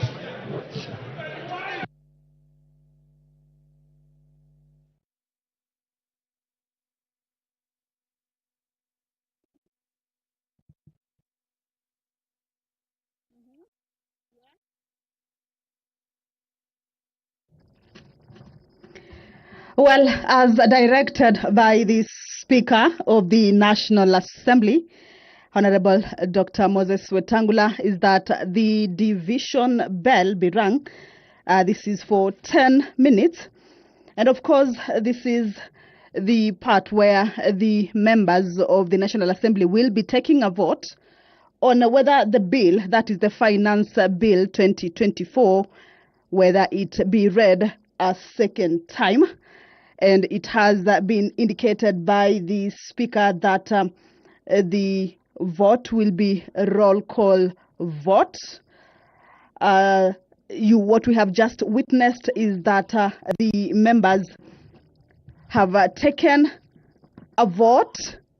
That is when the Speaker indicated that those who are of that opinion that the bill be read a second time say yes, and those who are not of that opinion say no. And it was realized that the ayes had it, but of course there was a claim for division, and that is what has necessitated this particular division.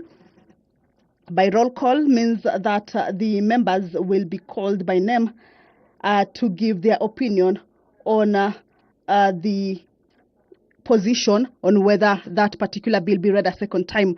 Remember, this is the point that usually comes after the bill, after debate on that bill has taken place extensively and also exhaustively on the floor of the House. The finance bill debate has been on for close to 2 days, as it started on Wednesday, that is yesterday in the morning, throughout the day, and this morning, before that debate was concluded just a few minutes ago.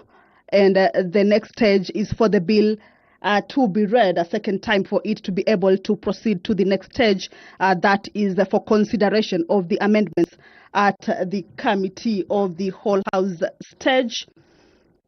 Once that 5-minute division bell is over, as directed by the Speaker, the whips of the House, this means the whip from the majority side as well as the whip from the minority side, will be required to give out two tellers who will be standing on the dispatch area, where they will be able to guide or see the process of voting that will be taking place from either sides or from both sides. This is sort of to guard those votes that will be coming in from the members on the two sides. At this point, the whips also are needed to whip their members inside the chambers. Remember, at this point is where both sides need their members to be in the chambers. As you can see, the House is fully occupied, or we could say the members have come out in their numbers, of course, to give their position on this bill. There have been contentious clauses on the bill, and therefore Kenyans out there, of course, are looking at which way the members will be taking their way with regards to this particular bill. Once the 5 minutes division bell is over, the doors will be closed and the bars drawn. That would mean that the members who are not inside the chambers will have been locked out. And this is the point. This is a sort of like an allowance time for the whip to be able to call their members who may be within the precincts of parliament but not inside the chambers to make their way inside that particular house so that they can fully participate in taking that vote. Remember, the side of the opposition have been keen, saying that they will be opposing this bill in its totality or in entirety, while the members from the ruling party have hailed the bill, especially with regards to the amendments that the Committee on Departmental Committee on Finance and National Planning have brought forth following the public participation.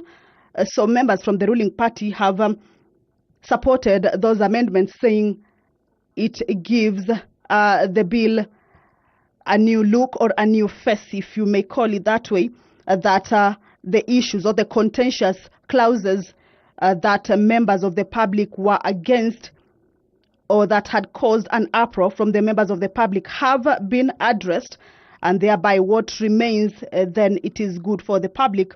But the other side has maintained that it will be opposing that bill. So the purpose of this particular stage is to give room for the bill to proceed to the next stage. Debate has been concluded, and the bill will need to proceed to the next stage. If it is voted that it be read a second time, that means it will be able to proceed to the Committee of the Whole House. Committee of the Whole House is where amendments are considered, and you will recall that the Speaker, since the debate began, had indicated to the members that whoever may be having amendments to the bill, that they forward those amendments so that they can be considered at the Committee of the Whole House stage. So that is the division bell underway. It is a 5-minute division bell just for the members to be able to interact more with, the contents of the bill, or even just ventilate on which way they will be taking the vote, because once they come back, then their voice will be heard on whether the bill proceeds to the next stage or not. Remember, these are two sides, and it will be a roll call vote. Pass on to Standing Order number 72. Standing Order number 69, which is on voting in the House. And Standing Order 72 specifies the mode of voting, that is the roll call of voting, which is what will be taking place this afternoon. Each member will be called out by their name to declare their position on this particular stage where the bill is at. And once that is complete, then the results will be on. Of course, we'll be giving you the screen on the results as it continues on the floor of the House.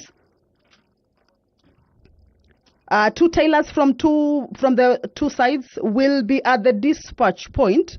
That is where they will be taking a keen look at how the voting is taking place from both sides. Voting that will be done by members from their side. And it is a crucial stage because the contentious, or the bill has been termed contentious and has attracted a lot of interest. That is the Speaker addressing the House. Allow me to hand you over back to this live broadcast. Good afternoon.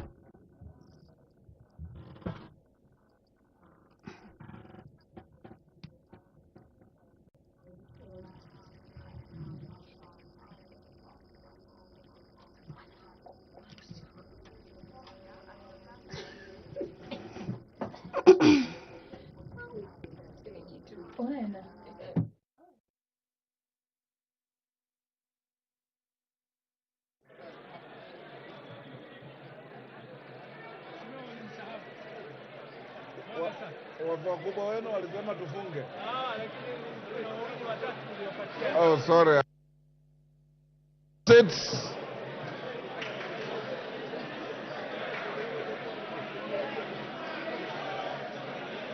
Order.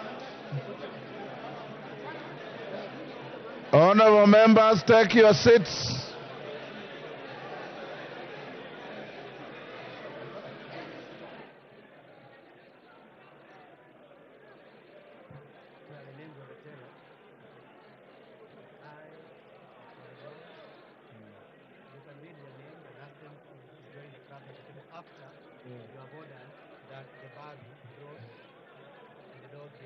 Okay.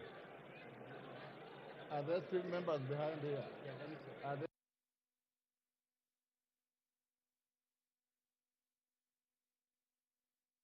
members? Order. Take your seats.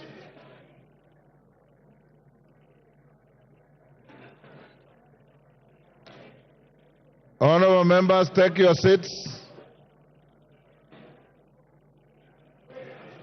Honorable Madenga, take your seats. Take your seats.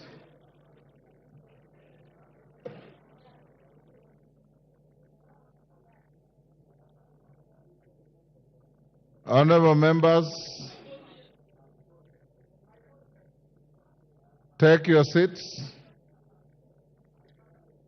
I now order that the bars be drawn.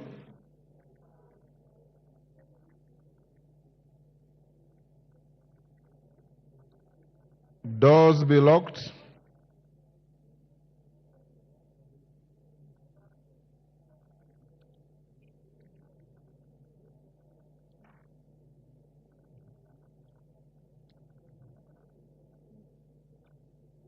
Do I put the question again before the start?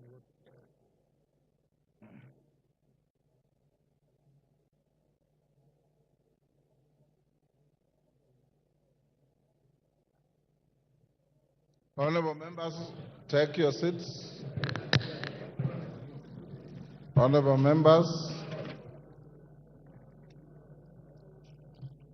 take your seat. Johanna.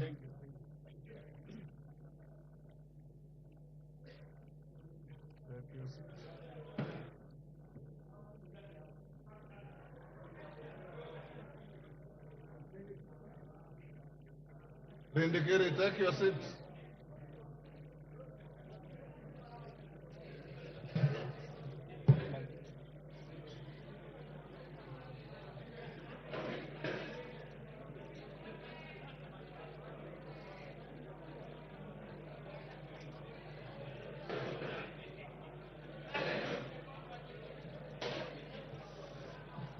Order. Order, honorable members. Honorable members, the following have been appointed by the whips as tellers. For the ayes: Robert Bokose MP, Eric Wamumbi MP. For the noes: Julius Mawathe MP, Jared Okello MP. The vote available to each member is ayes, which is yes, nays, which is no, and the third vote is abstention. Those of you who wish to abstain, you record your name at the clerk's desk when you are called, or when you shout that you abstain. I'll now, pardon?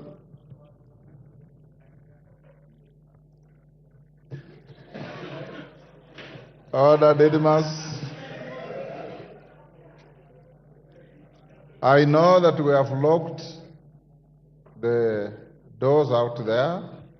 In case of extreme pressure for any member to go to the washrooms behind the speaker's chair are still available. But I'm not encouraging a queue towards those facilities, because under your standing orders, when a vote is being taken, no member is allowed to walk around. You remain in your seats. You remain silent. When you are called out to vote, it is you to say yes or no. Any member who interjects and becomes a nuisance, the Speaker has the right to declare your vote invalid. Don't go that route.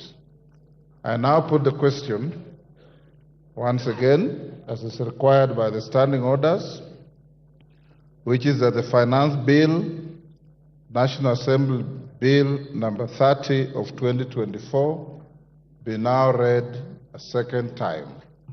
Clerk, you can start with the roll call. And members, when you are called, if you maintain silence, you have your microphones, and some of you have got very loud voices because your vote is not necessarily going to the Hansa. You can shout from where you are, and there will be nobody required to assist anybody in shouting. Every individual is voting on their own. And I repeat, if you engage in the kind of conduct my brother from Budalangi normally does, your vote will be declared invalid. Order. Clerk, can we proceed? They tell us. Order, Honorable Angela, take your seat, my brother. Ainab Koi, Chepkonga Kiprono Samuel,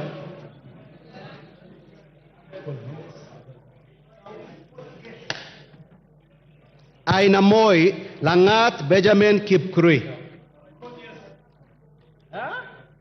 Aldai Kitani Marian Jebet, Alego Usonga Atandi Samuel Onunga, Awendo Owino John Walter. Bahati Mrembo Irene Njoki. Bahati Mrembo Irene Njoki. Balambala Shurie Abdi Omar. Balambala Shurie Abdi Omar.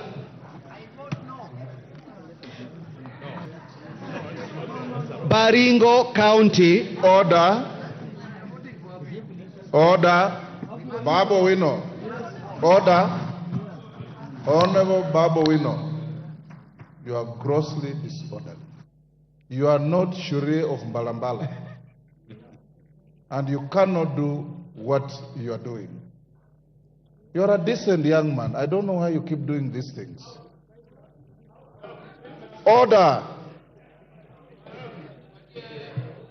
Honorable tellers and the clerk, be on the lookout. A member who is called is the only one entitled to vote. And I want to encourage you, Opio and I, to counsel your members. Ichungwa, counsel your members. Let's not engage in disgraceful behavior.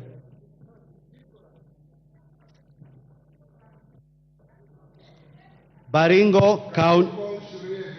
Is absent. Balambala Shurie Abdi Omar. Absent. Baringo County. Sergon Florence Jematia. Baringo Central. Kandie Joshua Kipiegon. I vote yes. Baringo North. Kipkoros Joseph Maglap. Baringo South, Kamuren Charles. Belgut, Koech Nelson.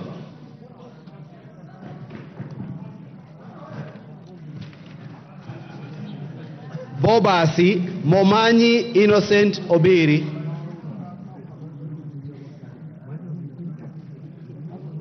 Bamachoge Borabu, Barongo Nolfason Obadia. Bamachoge Chache, Alpha Miruka Undieki.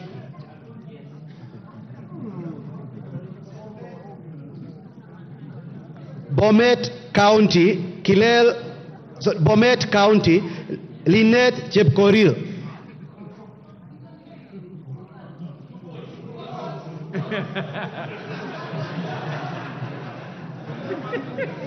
Bomet East, Yegon Richard Kipkemoy. No, promote Central.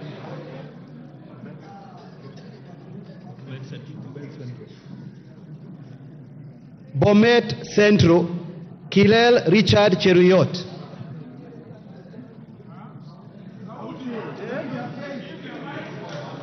Bonchari. Sorry, let me repeat. Allow me. Bomet East, Yegon Richard Kipkemoy. Bonchari, Mamwacha Onchoke Charles. Bondo, Ogola Gideon.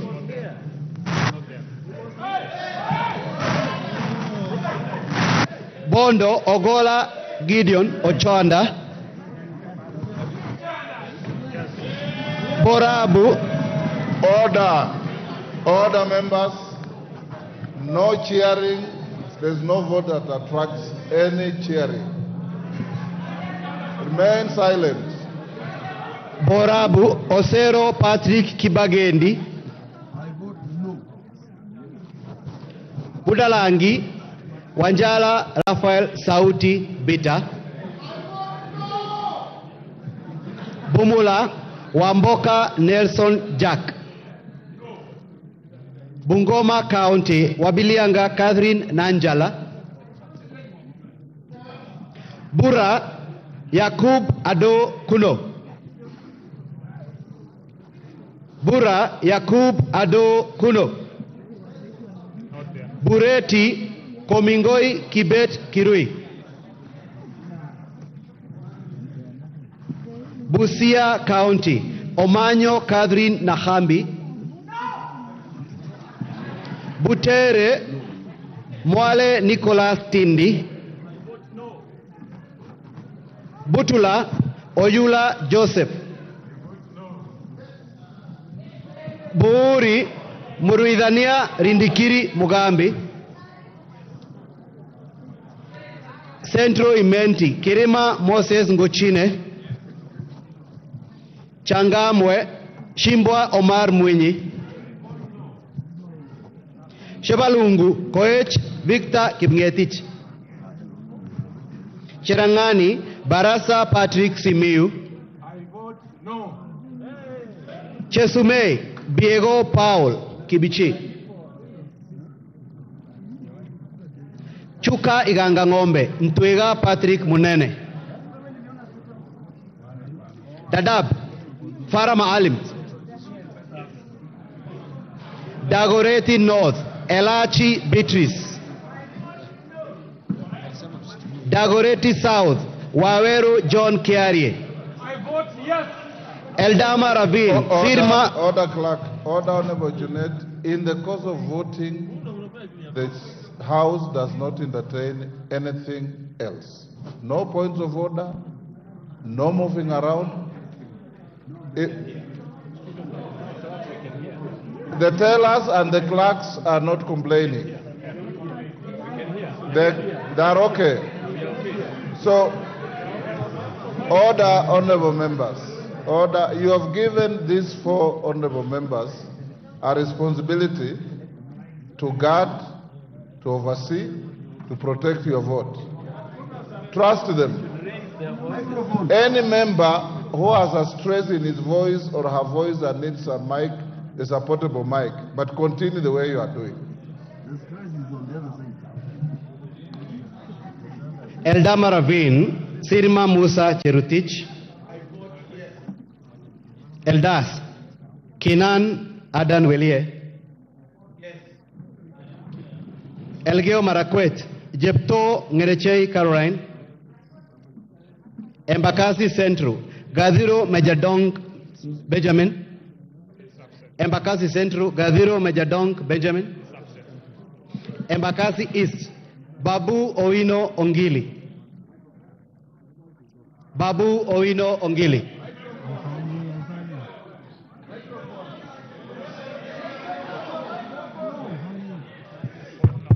Embakasi North, Gakuya James Mwangi.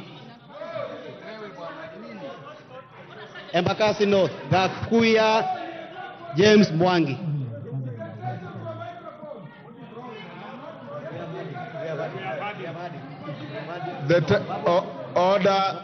The tellers say they have had you vote no. So why do you want the microphone again? Take your seat.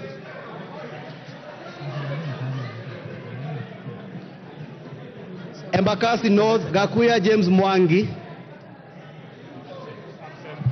Embakasi South, Mawade Julius Musili. On behalf of Embakasi South people, I vote no.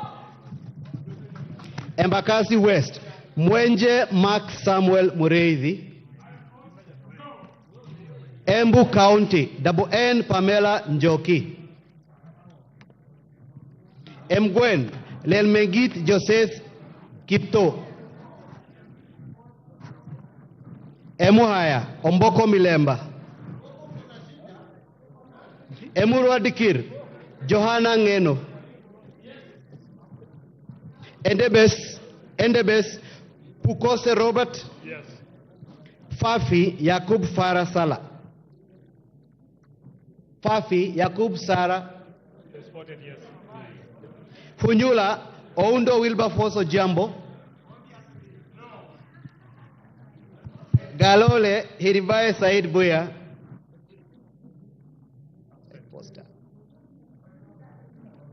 Ganze Tengule Charo Kenneth Kazungu.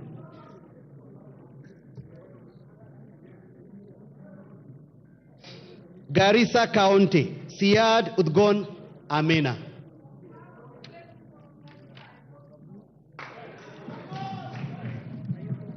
Garissa Township, Baro Deko Mohammed. Garsen Guyo Ali Wario. Gatanga Moreu Wakili Edward. Gatundu North Kururia Njoroge. Gatundu North Kururia Njoroge. Gatundu South Kagombe Gabriel. Gem Elisha Odhiambo. Gichugu Githinji Robert Gichimu. Gilgil Martha Wangari. Githunguri wa Muchomba Gathoni. Hamisi Gimose Charles Gumini. Yes. Where is he? Hamisi Gimose Charles Gumini. Homa Bay County Bensuda Osogo Atieno.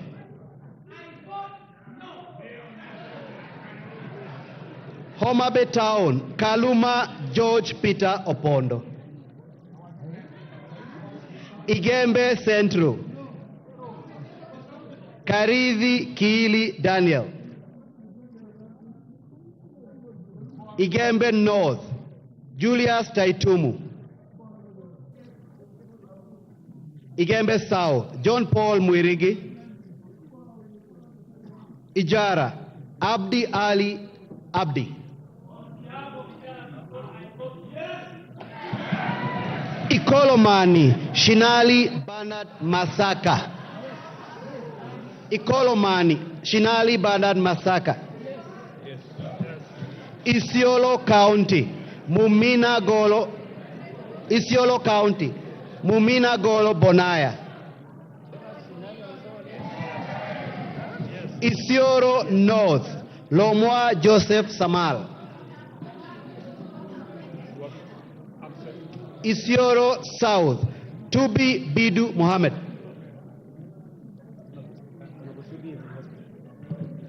Honorable members, your colleague Honorable Tubi of Isiolo South is recuperating in Nairobi Hospital. I talked to him this afternoon. Let's pray for him. There is no vote for him. Jomvu Badibadi Twalib. Juja Koimbori George.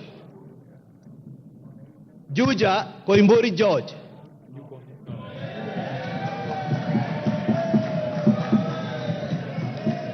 Kabete Wamashukuru James.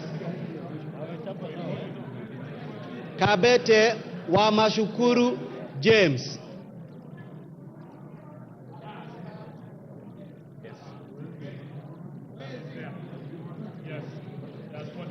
Kabondo Kasipul Eve Obara Akinyi. Kabuchai Kalasinga Wekesa Majimbo.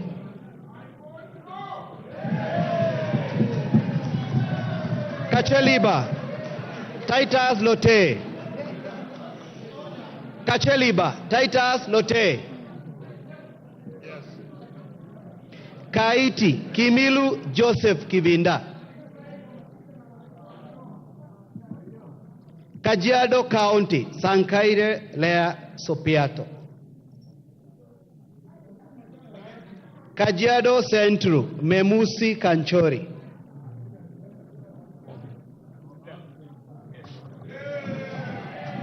Kajiado East Kakuta Maimai. Kajiado North Onesmus Ngogoyo.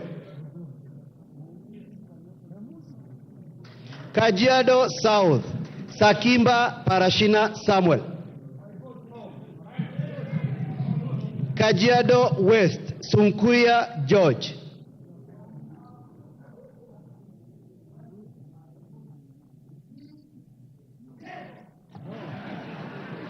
Kakamega County, Elsie Muhanda. Kakamega County, Elsie Muhanda. Kaloleni, Katana Paul Kahindi. Kamukonji, Hassan Abdi Yusuf.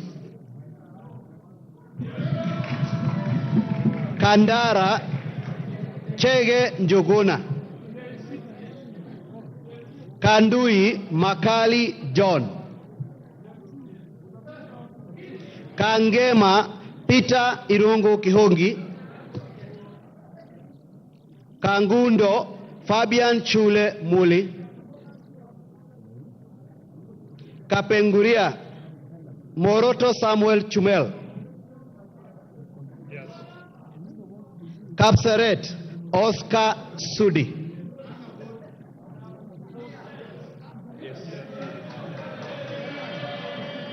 Karachuonyo Adipo Andrew Okwome.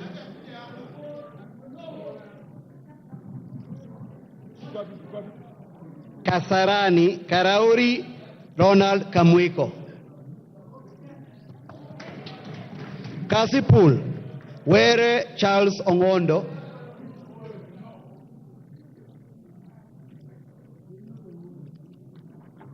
Kadiani Robert Mbui. Keio North Adams Kipsanai. Keio South Gideon Kemayo.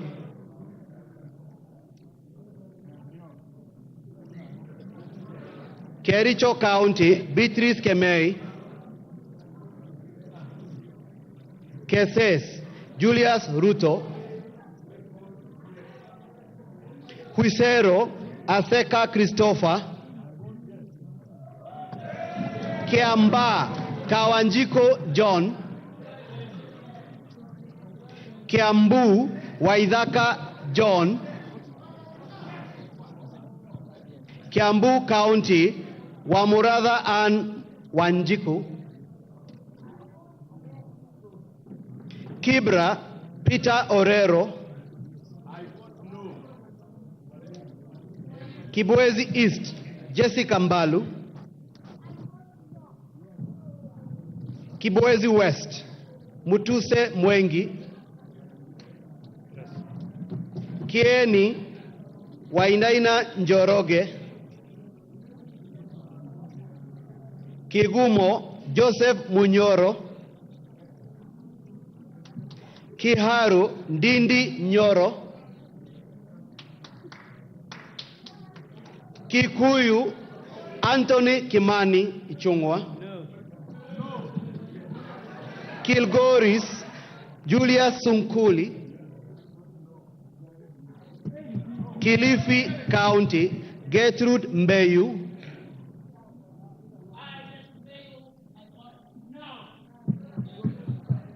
Kilifi North Owen Bayer. Kilifi South Richard Ken Chonga. Kilome Nzambia Kidhua. Kimilili Didmas Barasa Wekesa. Kiminini Kakai Bisau. Kinango Gonzi Rai. Kinangop Kwenya Dhuku.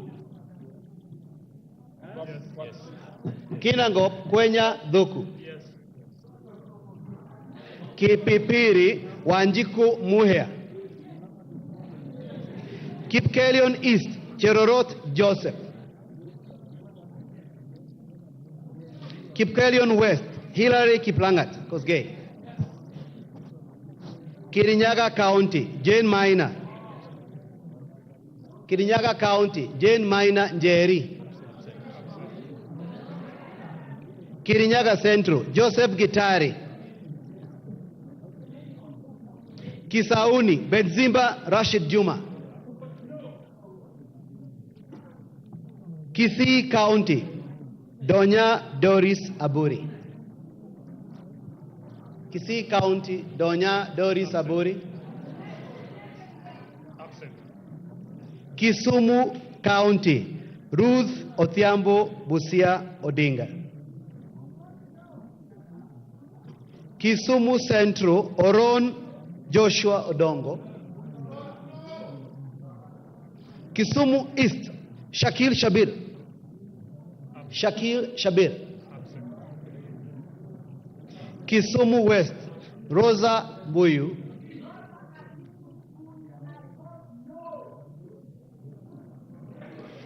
Kitui County, Kasalu Irene Mudhoni.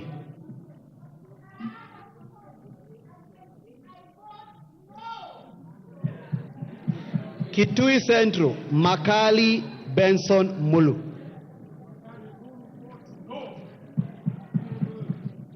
Kitui East, Nimrod Mbai.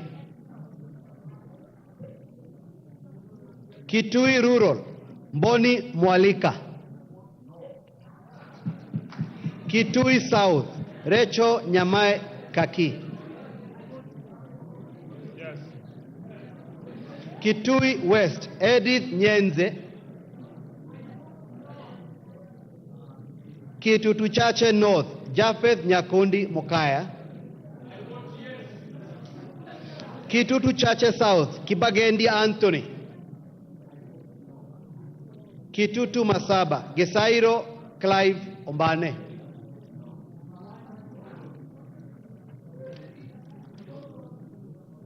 Konoin, Yegon Richard. Kuresoi North, Mutai Alfred. Kuresoi North, Mutai Alfred. Yes. Kuresoi South, Tonui Joseph. Kuria East, Kitayama Maisori Marwa.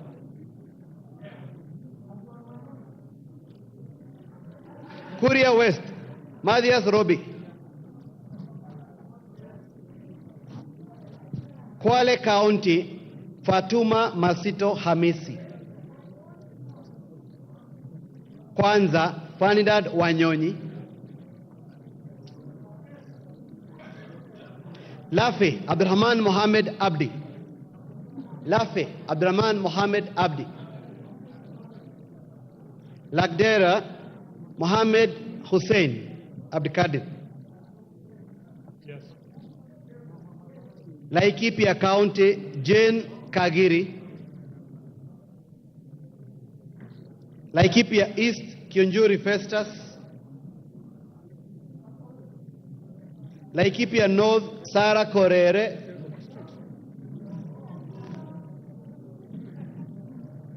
Laikipia West, Stephen Wachira Karani. Leisamis, Joseph Lekuton.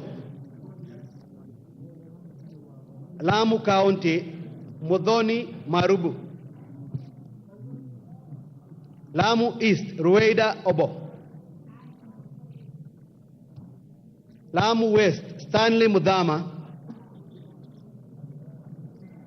Langata, Felix Adiwol Kothe.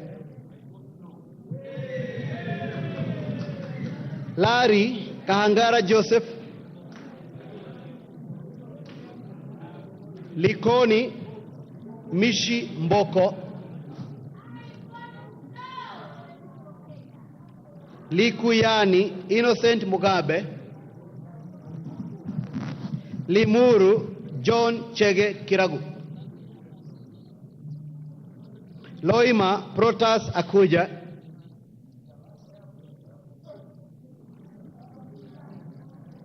Luanda, Dick Maungu. Lugari, Nabi Naboera Daraja. Lunga Lunga, Chiforomondo, Mangale Munga. Lurambi, Titus Hamala Mkhwana. Mara, Kareke Mbiuki. Machakos County, Joyce Kamene.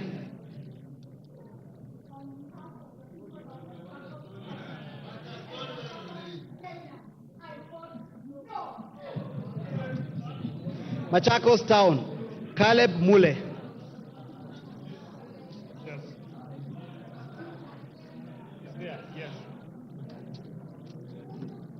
Makandara, George Aladwa. Makueni, Suzanne Dunge Kiamba. Makueni County, Rose Mumo Museo. Malava, Malulu Ichendi.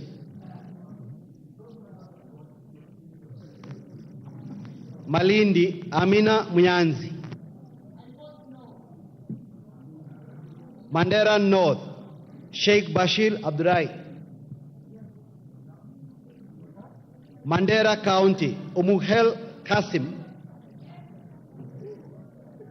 Mandera East, Abdurrahman Hussein Waitan Mohammed. Mandera South, Abdul Ibrahim Haro. Mandera West, Yusuf Adan Haji. Mandera West, Yusuf Adan Haji. Manyata, Mukunji John. Manyata, Mukunji John. Let him take again. No, let him take again. Not him again. Repeat. Maragua.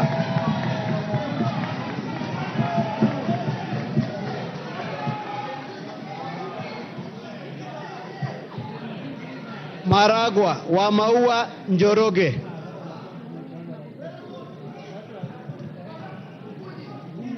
Marakwet East, David Bowen. Marakwet West, Kipchumba Toroitich.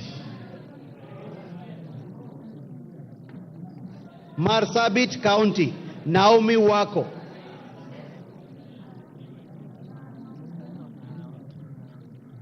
Masinga, Joshua Mwalio.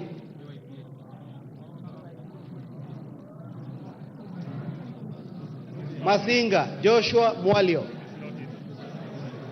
Matayos, Joyfrey Odanga. Madare, Antonio Roach.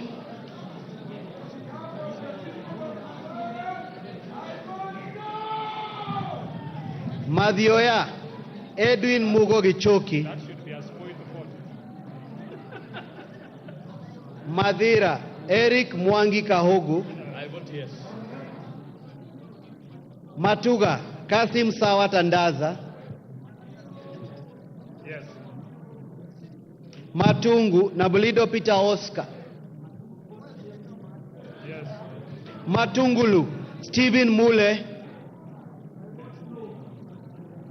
Mavoko, Patrick Kingola Macau. Mbere North, Geoffrey Kariuki Kiringa.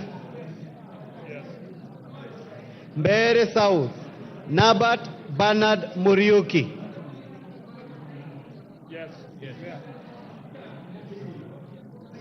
Boni, Erastus Kibasu.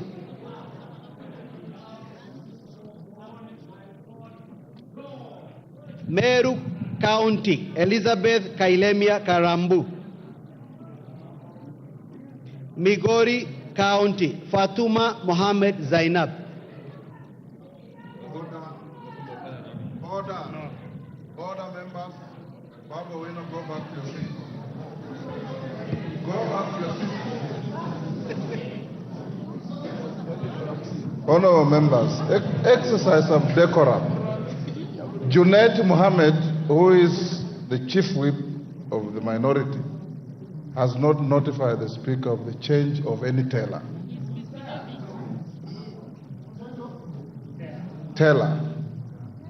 And you also go through elections. Once you appoint accounting agent, he remains accounting agent to the end. Isn't that so?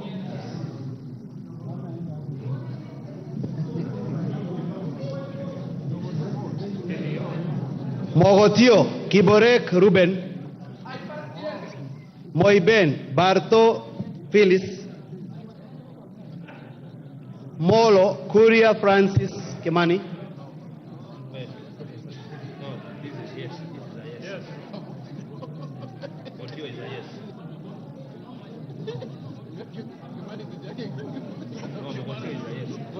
Mogotio Kiborek Ruben.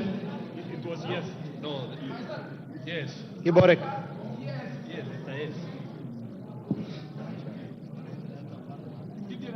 Mombasa County, Zamzam Mohammed.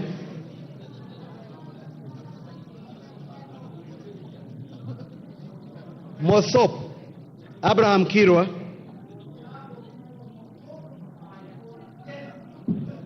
Moyale Jaldesa Guyo.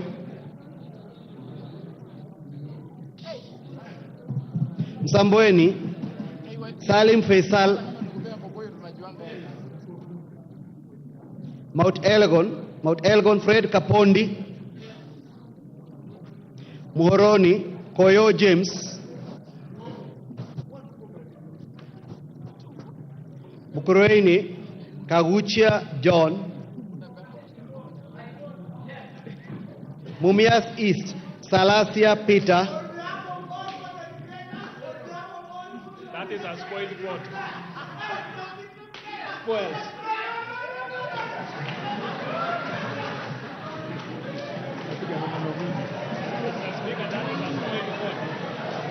Mumias West. Order.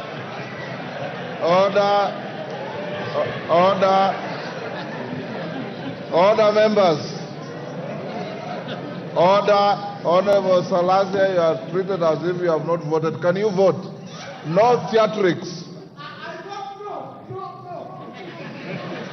Mumias West, Johnson Naika. Murang'a County, Betty Maina Njeri.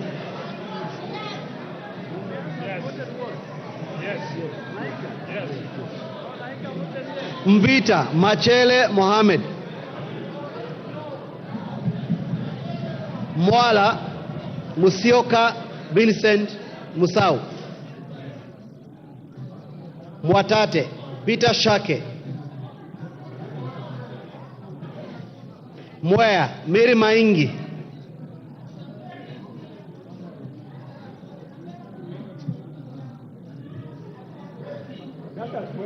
Yes. Mr. Speaker, that's a spoiled vote. Mwingi Central. Members, avoid making speeches when you vote. Mwea, can you vote? Mary Maingi. Okay. Mwingi Central, Muliungi Gideon Mutemi.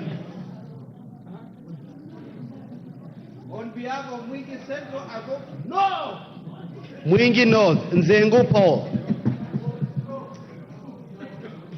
Mwingi West, Charles Nguna. Nairobi County, Pasari Zesta. Now that is another spoiled vote. Other spoiled vote. Order.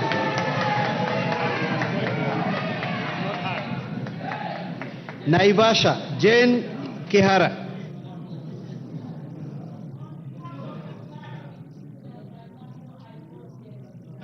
Nakuru, Chelule Liza.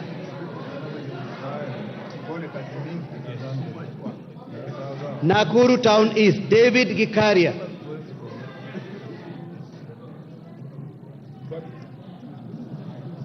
Nakuru Town West, Samuel Arama.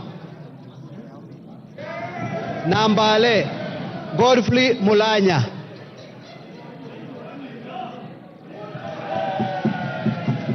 Nandi County, Cynthia Muge. Nandi Hills, Bernard Kitur.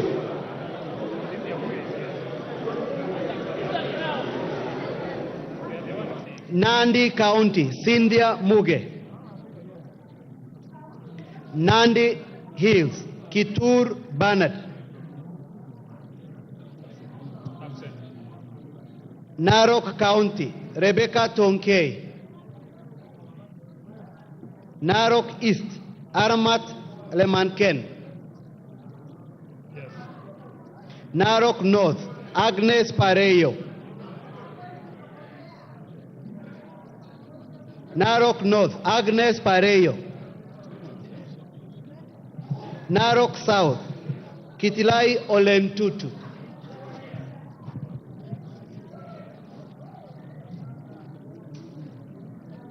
Narok West, Gabriel Tongoyo. Navajolo, Emmanuel Wangwe. Daragua, George Gachagua. Ndiwa, Martin Peters Owino. Ndia, GK Kariuki Macharia. Njoro, Charity Kadhambi Chepkwoni. Charity Kadhambi. Yes. North Hor, Guyo Ade Wario. North Imenti, Rahim Daud. North Mugirango, Joash Nyamoko. Nyakach, Aduma Joshua Owor.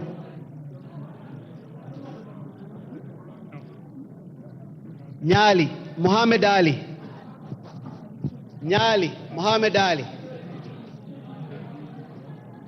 Nyamira, Jerusha Momanyi. Yes. Nyandarua County, Faith Gitau. Nyando, Jared Okello.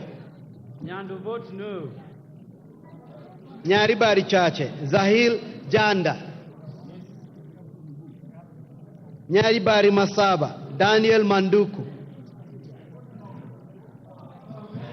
Nyatike, Tom Boya Ondege. Nyeri County, Rahab Mukami.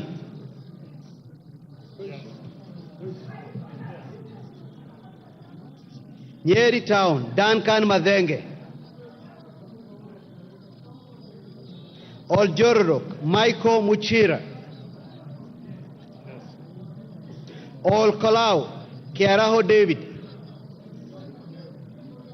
Odaya, Michael Wainaina. Pokot South, Kosing David.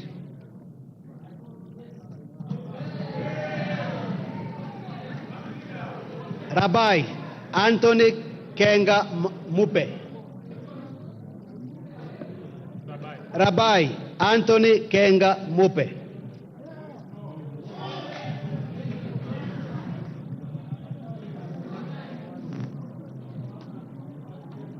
Rangwe, Gogo Lilian.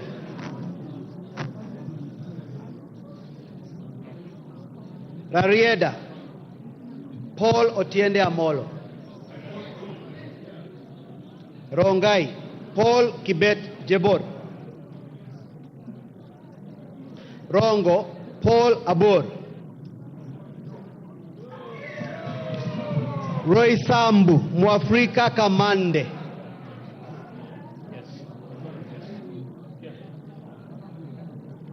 Ruaraka, Tom Joseph Kajwang. Ruiru, Simon Kingara. Runyenjes, Karemba Eric Muchangi. Sabatia, Sloya Clement Logova. Sabatia, Sloya Clement Logova. Saboti, Caleb Amisi. Saku, Dido Raso. Samburu County, Pauline Lengurus. Yes. Samburu East, Lekumontare Jackson Letoijoni. Yes. Samburu North, Letepila Dominic. Yes. Samburu West, Josephine Lesuda Naisula. Microphone. Josephine Naisula Lesuda. Mike. Give her the mic. Yes? I vote no. Seme James Nyikal. Seme James Nyikal. Chinyalu Frederick.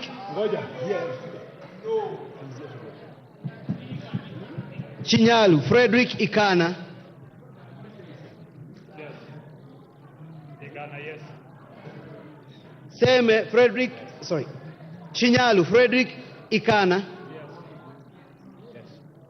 Siaya County, Christine Ombaka. Sigor, Peter Rochakapong. Sigowet Soin, Justice Kemei. Sirisia, John Waluke.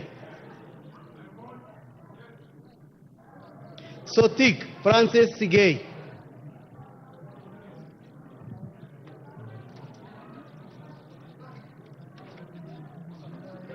Saudi Menti, Shadrach Mwiti. Shadrach Mwiti, Saudi Menti. South Mugirango, Silvana Sosoro. Soy, David Kiplangat. Starehe, Amos Mwago. Suba North, Millie Grace Odhiambo. Suba South, Karori Omondi. Yes. Subukia, Samuel Gachobe. Yes.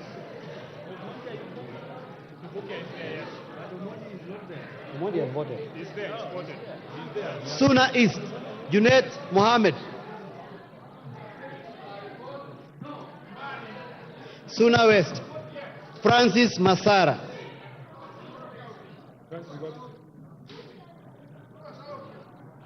Taita Taveta County, Lydia Haika Mziki. Tana River County, Amina Deka. Tarbaj, Bare Hussein Abdi. Yes. Huh? Tarbaj, Bare Hussein Abdi. Yes. Please go. Taveta, John Okano Bwire. Teso North, Oku Kaunya.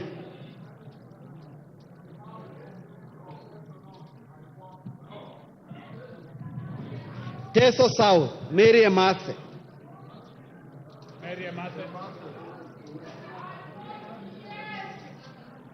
Teso South, sorry, Tetu, Joyfrey Wandeto. Joyfrey Wandeto. Daraka, George Murugara. Darakanidhi County, Susan Ngugi. Darakanidhi County, Susan Ngugi. Thika Town, Alice Nganga. Tiati, William Kamket. Tiati, William Kamket. Tigania East, Mpuru Aburi. Tigania West, John Mutunga. Tinderet, Julius Meli. Tongaren, John Chikati. Trans Nzoia County, Lillian Sioi. Order. The Chief Whip on the minority side informs me that he is appointed member for Bumula to relieve Honorable Mawade as a teller.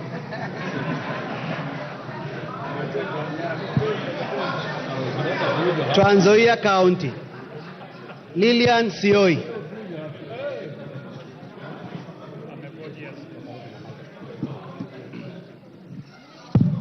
Tarbo, Janet Citienei. Turkana County, Cecilia Ngetit. Turkana County, Cecilia Ngetit. Turkana Central, Joseph Namor Emade. Turkana East, Nicholas Gikolok Ngikor. Turkana East, Nicholas Ngikolong Ngikor. Turkana North, Paul Ekom Nabuin.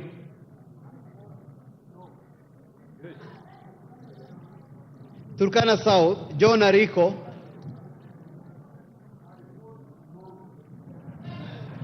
Turkana West, Nanok Daniel.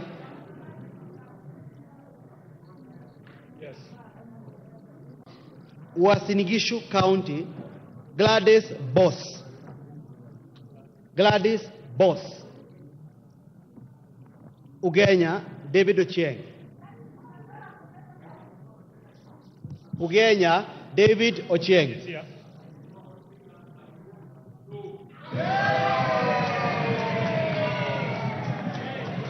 Ugunja, James Wandai. James Wandai. Uriri, Mark Nyamita.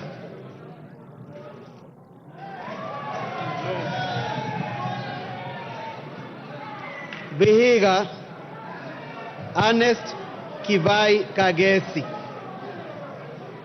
Vihiga, Ernest Kivai Kagesi. Vihiga County, Beatrice Adagala. Yes. She's here. Beatrice Adagala. Boy, Abdi Chome. Wajir County, Fatuma Jeho. Wajir County, Fatuma Jeho. Wajir East, Daud Adan Mohammed. Wajir East, Daud Adan Mohammed. Wajir North, Abdi Saneh. Wajir South, Ado Mohammed. Wajir South, Abdi Mohammed. Ado. Yes. Yes. Wajir West, Farah Yusuf Mohammed. No. Webuye East, Martin Pepela Wanyonyi. Yes. Kuna mtu hapa ujatiki na wanasema I'm telling you. Abdi Daud Mohammed is out of the country.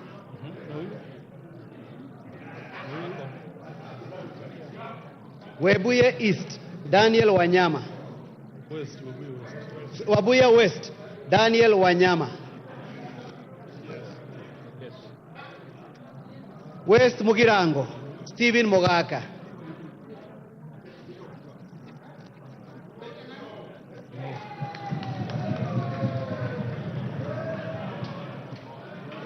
West Pokot County, Rael Kasiwai Chepkemoi.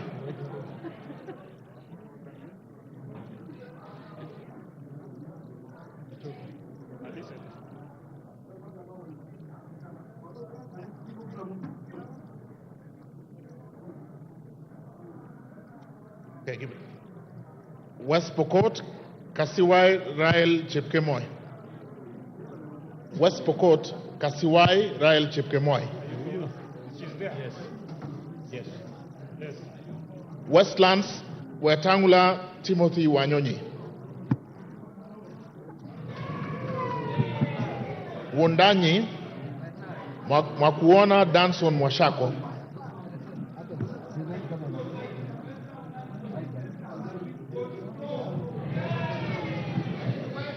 Yatta Basil Robert Ngui. Yatta Basil Robert Ngui.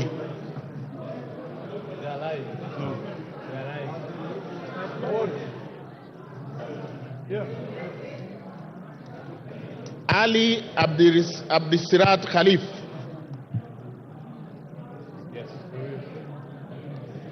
Chege Sabina Wanjiru.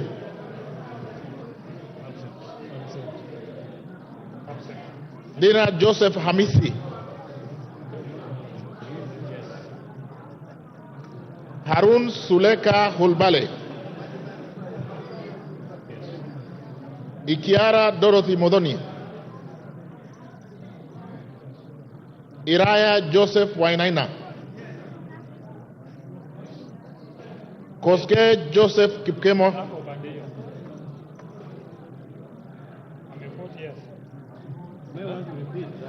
He's at the corner there. At the corner there. Okay.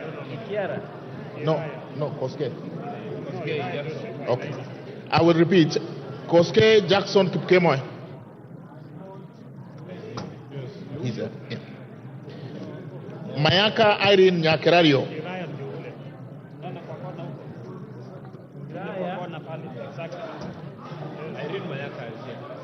Mayaka Irene Nyakerario. Mpe mic. Vote. Hakuna. Sema tu. No. Give her mic.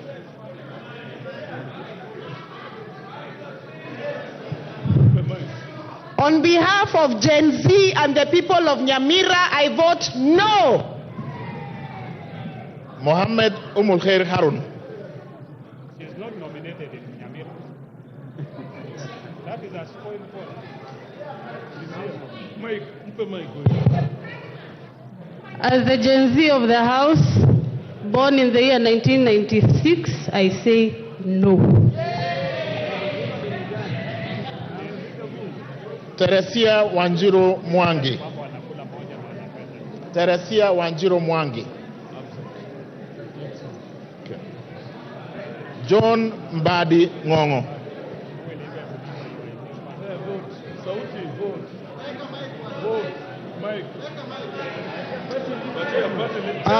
The authentic vote for Suba South is no. Talib Abubakar Ahmed. Talib Abubakar Ahmed. Yes.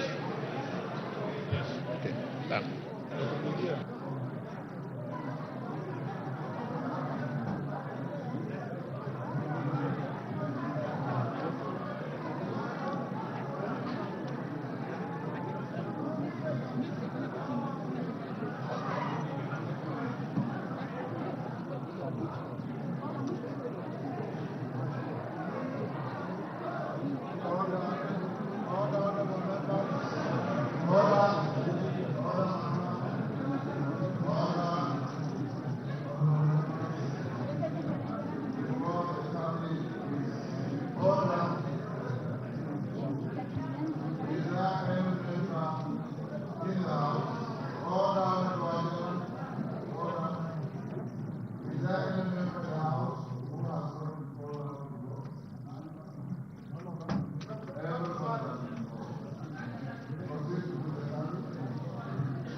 Order.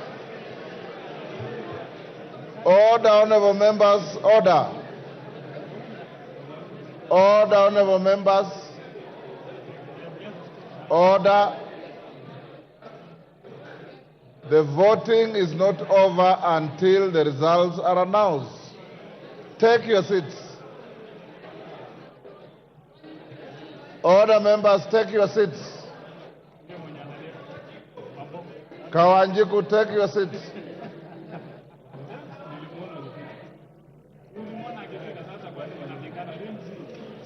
Order. Honorable members, the tellers are not sure whether Honorable Sane voted or not. He's coming to confirm. What is your name? Yes. What is your name?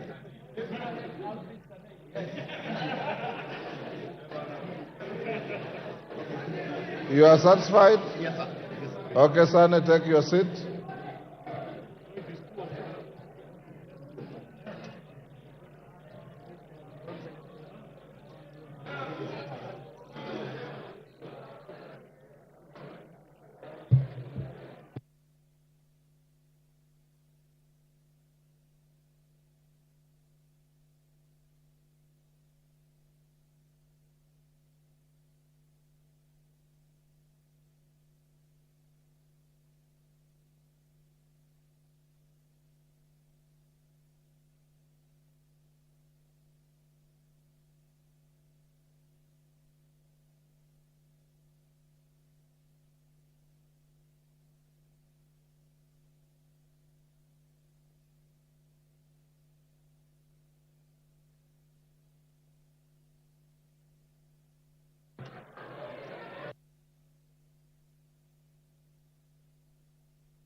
Order, honorable members, will the tellers now walk to the bar?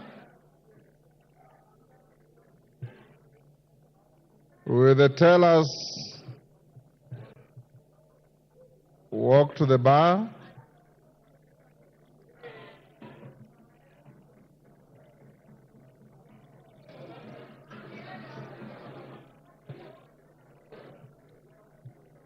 Order.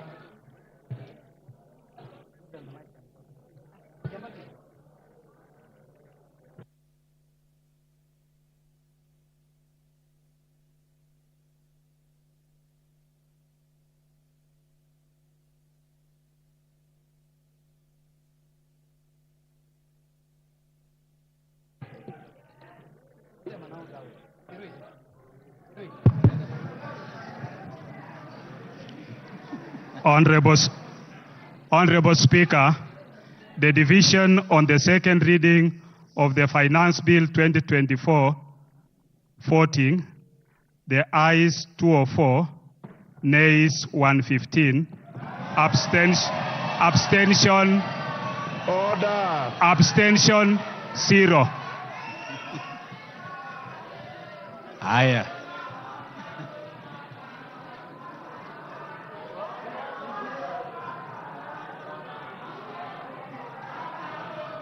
Order. Order, Honorable Millie. Order. Order. Order. The results of the vote are not announced by the teller. Order. Honorable members,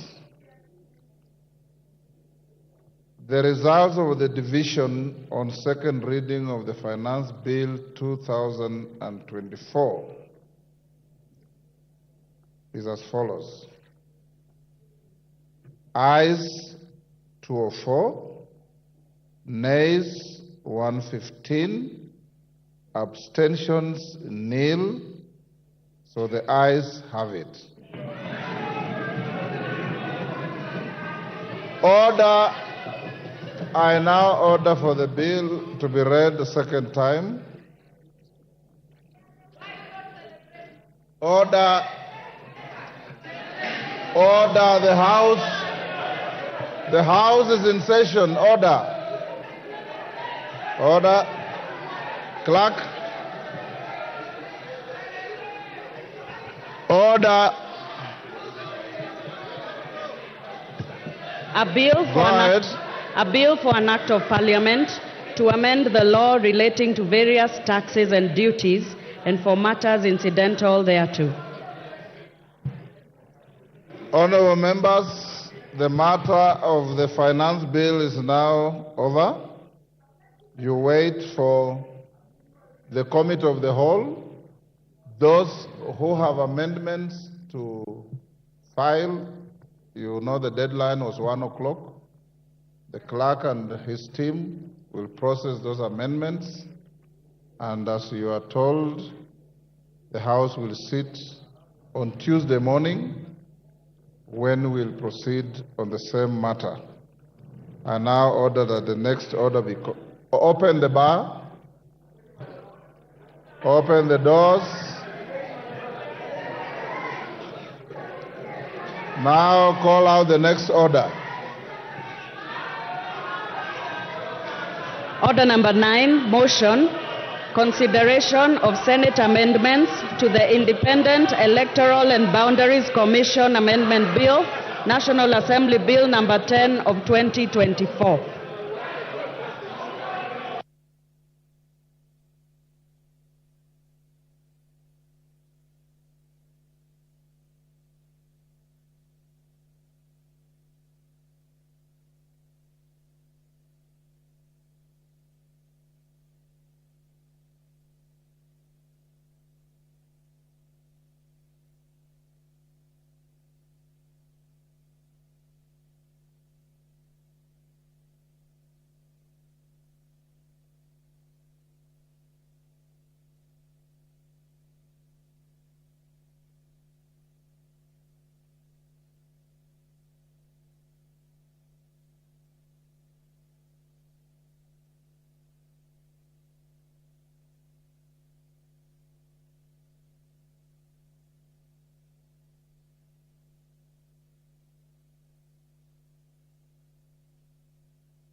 Clerk, call the next order. Order number 9, motion, consideration of Senate amendments to the Independent Electoral and Boundaries Commission Amendment Bill, National Assembly Bill number 10 of 2024.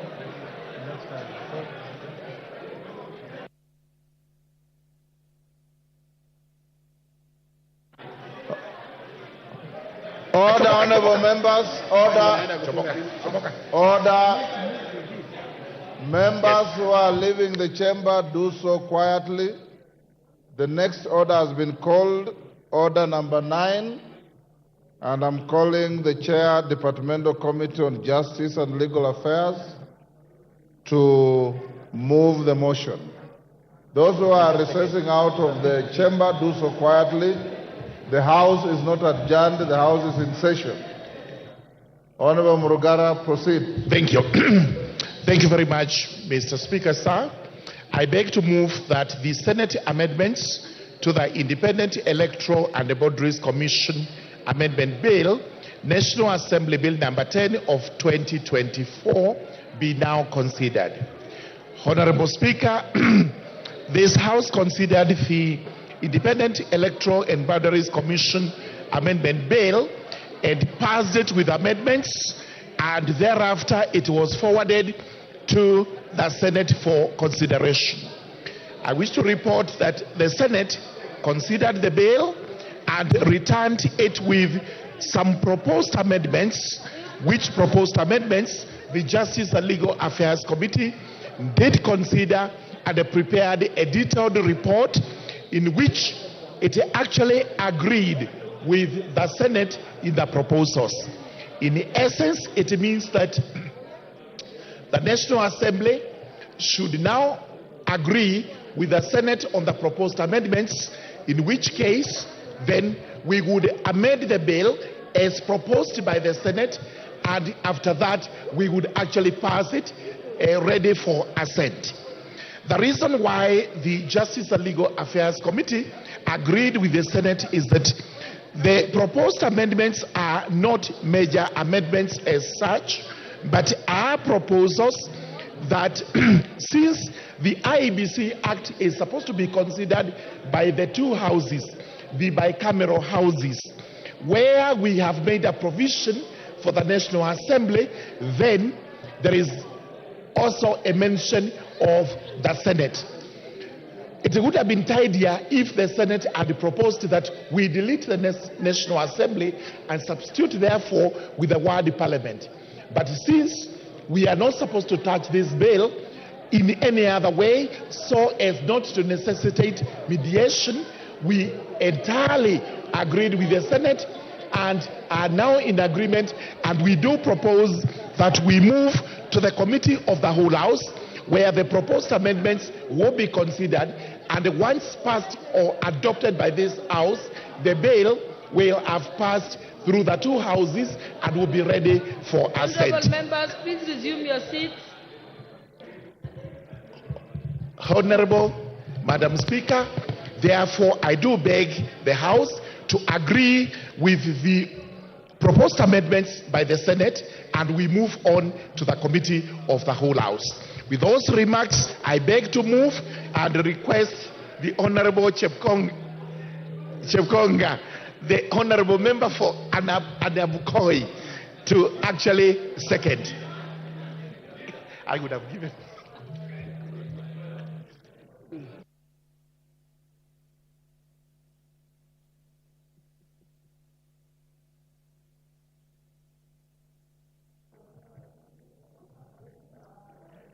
Thank you very much, Honourable Speaker. Honourable Speaker, I rise to second the proposed amendments from the Senate as moved by the Chair of Justice and Legal Affairs, my very good friend, the Honourable Murugara, and I totally agree that this is the way we should go. We should consider the other House as also giving inputs to the making of laws in this country. As you know, the Senate participates in making law, but it is this House that enacts laws. So I totally agree that we approve the proposed amendments that have been forwarded to the House. I thank you. I second.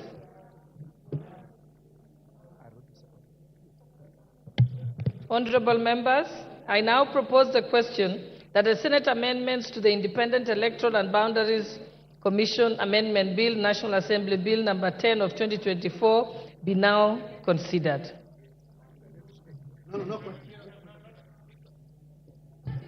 Yes, you may proceed. You have your card.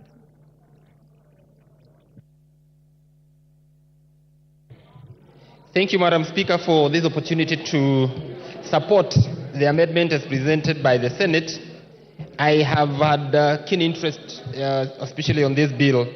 Madam Speaker, this is a culmination of agreement that was reached by the NATCO committee, and indeed, the Senate should be included or should be captured in this bill, because elections across the country and the issues with boundaries cuts across national.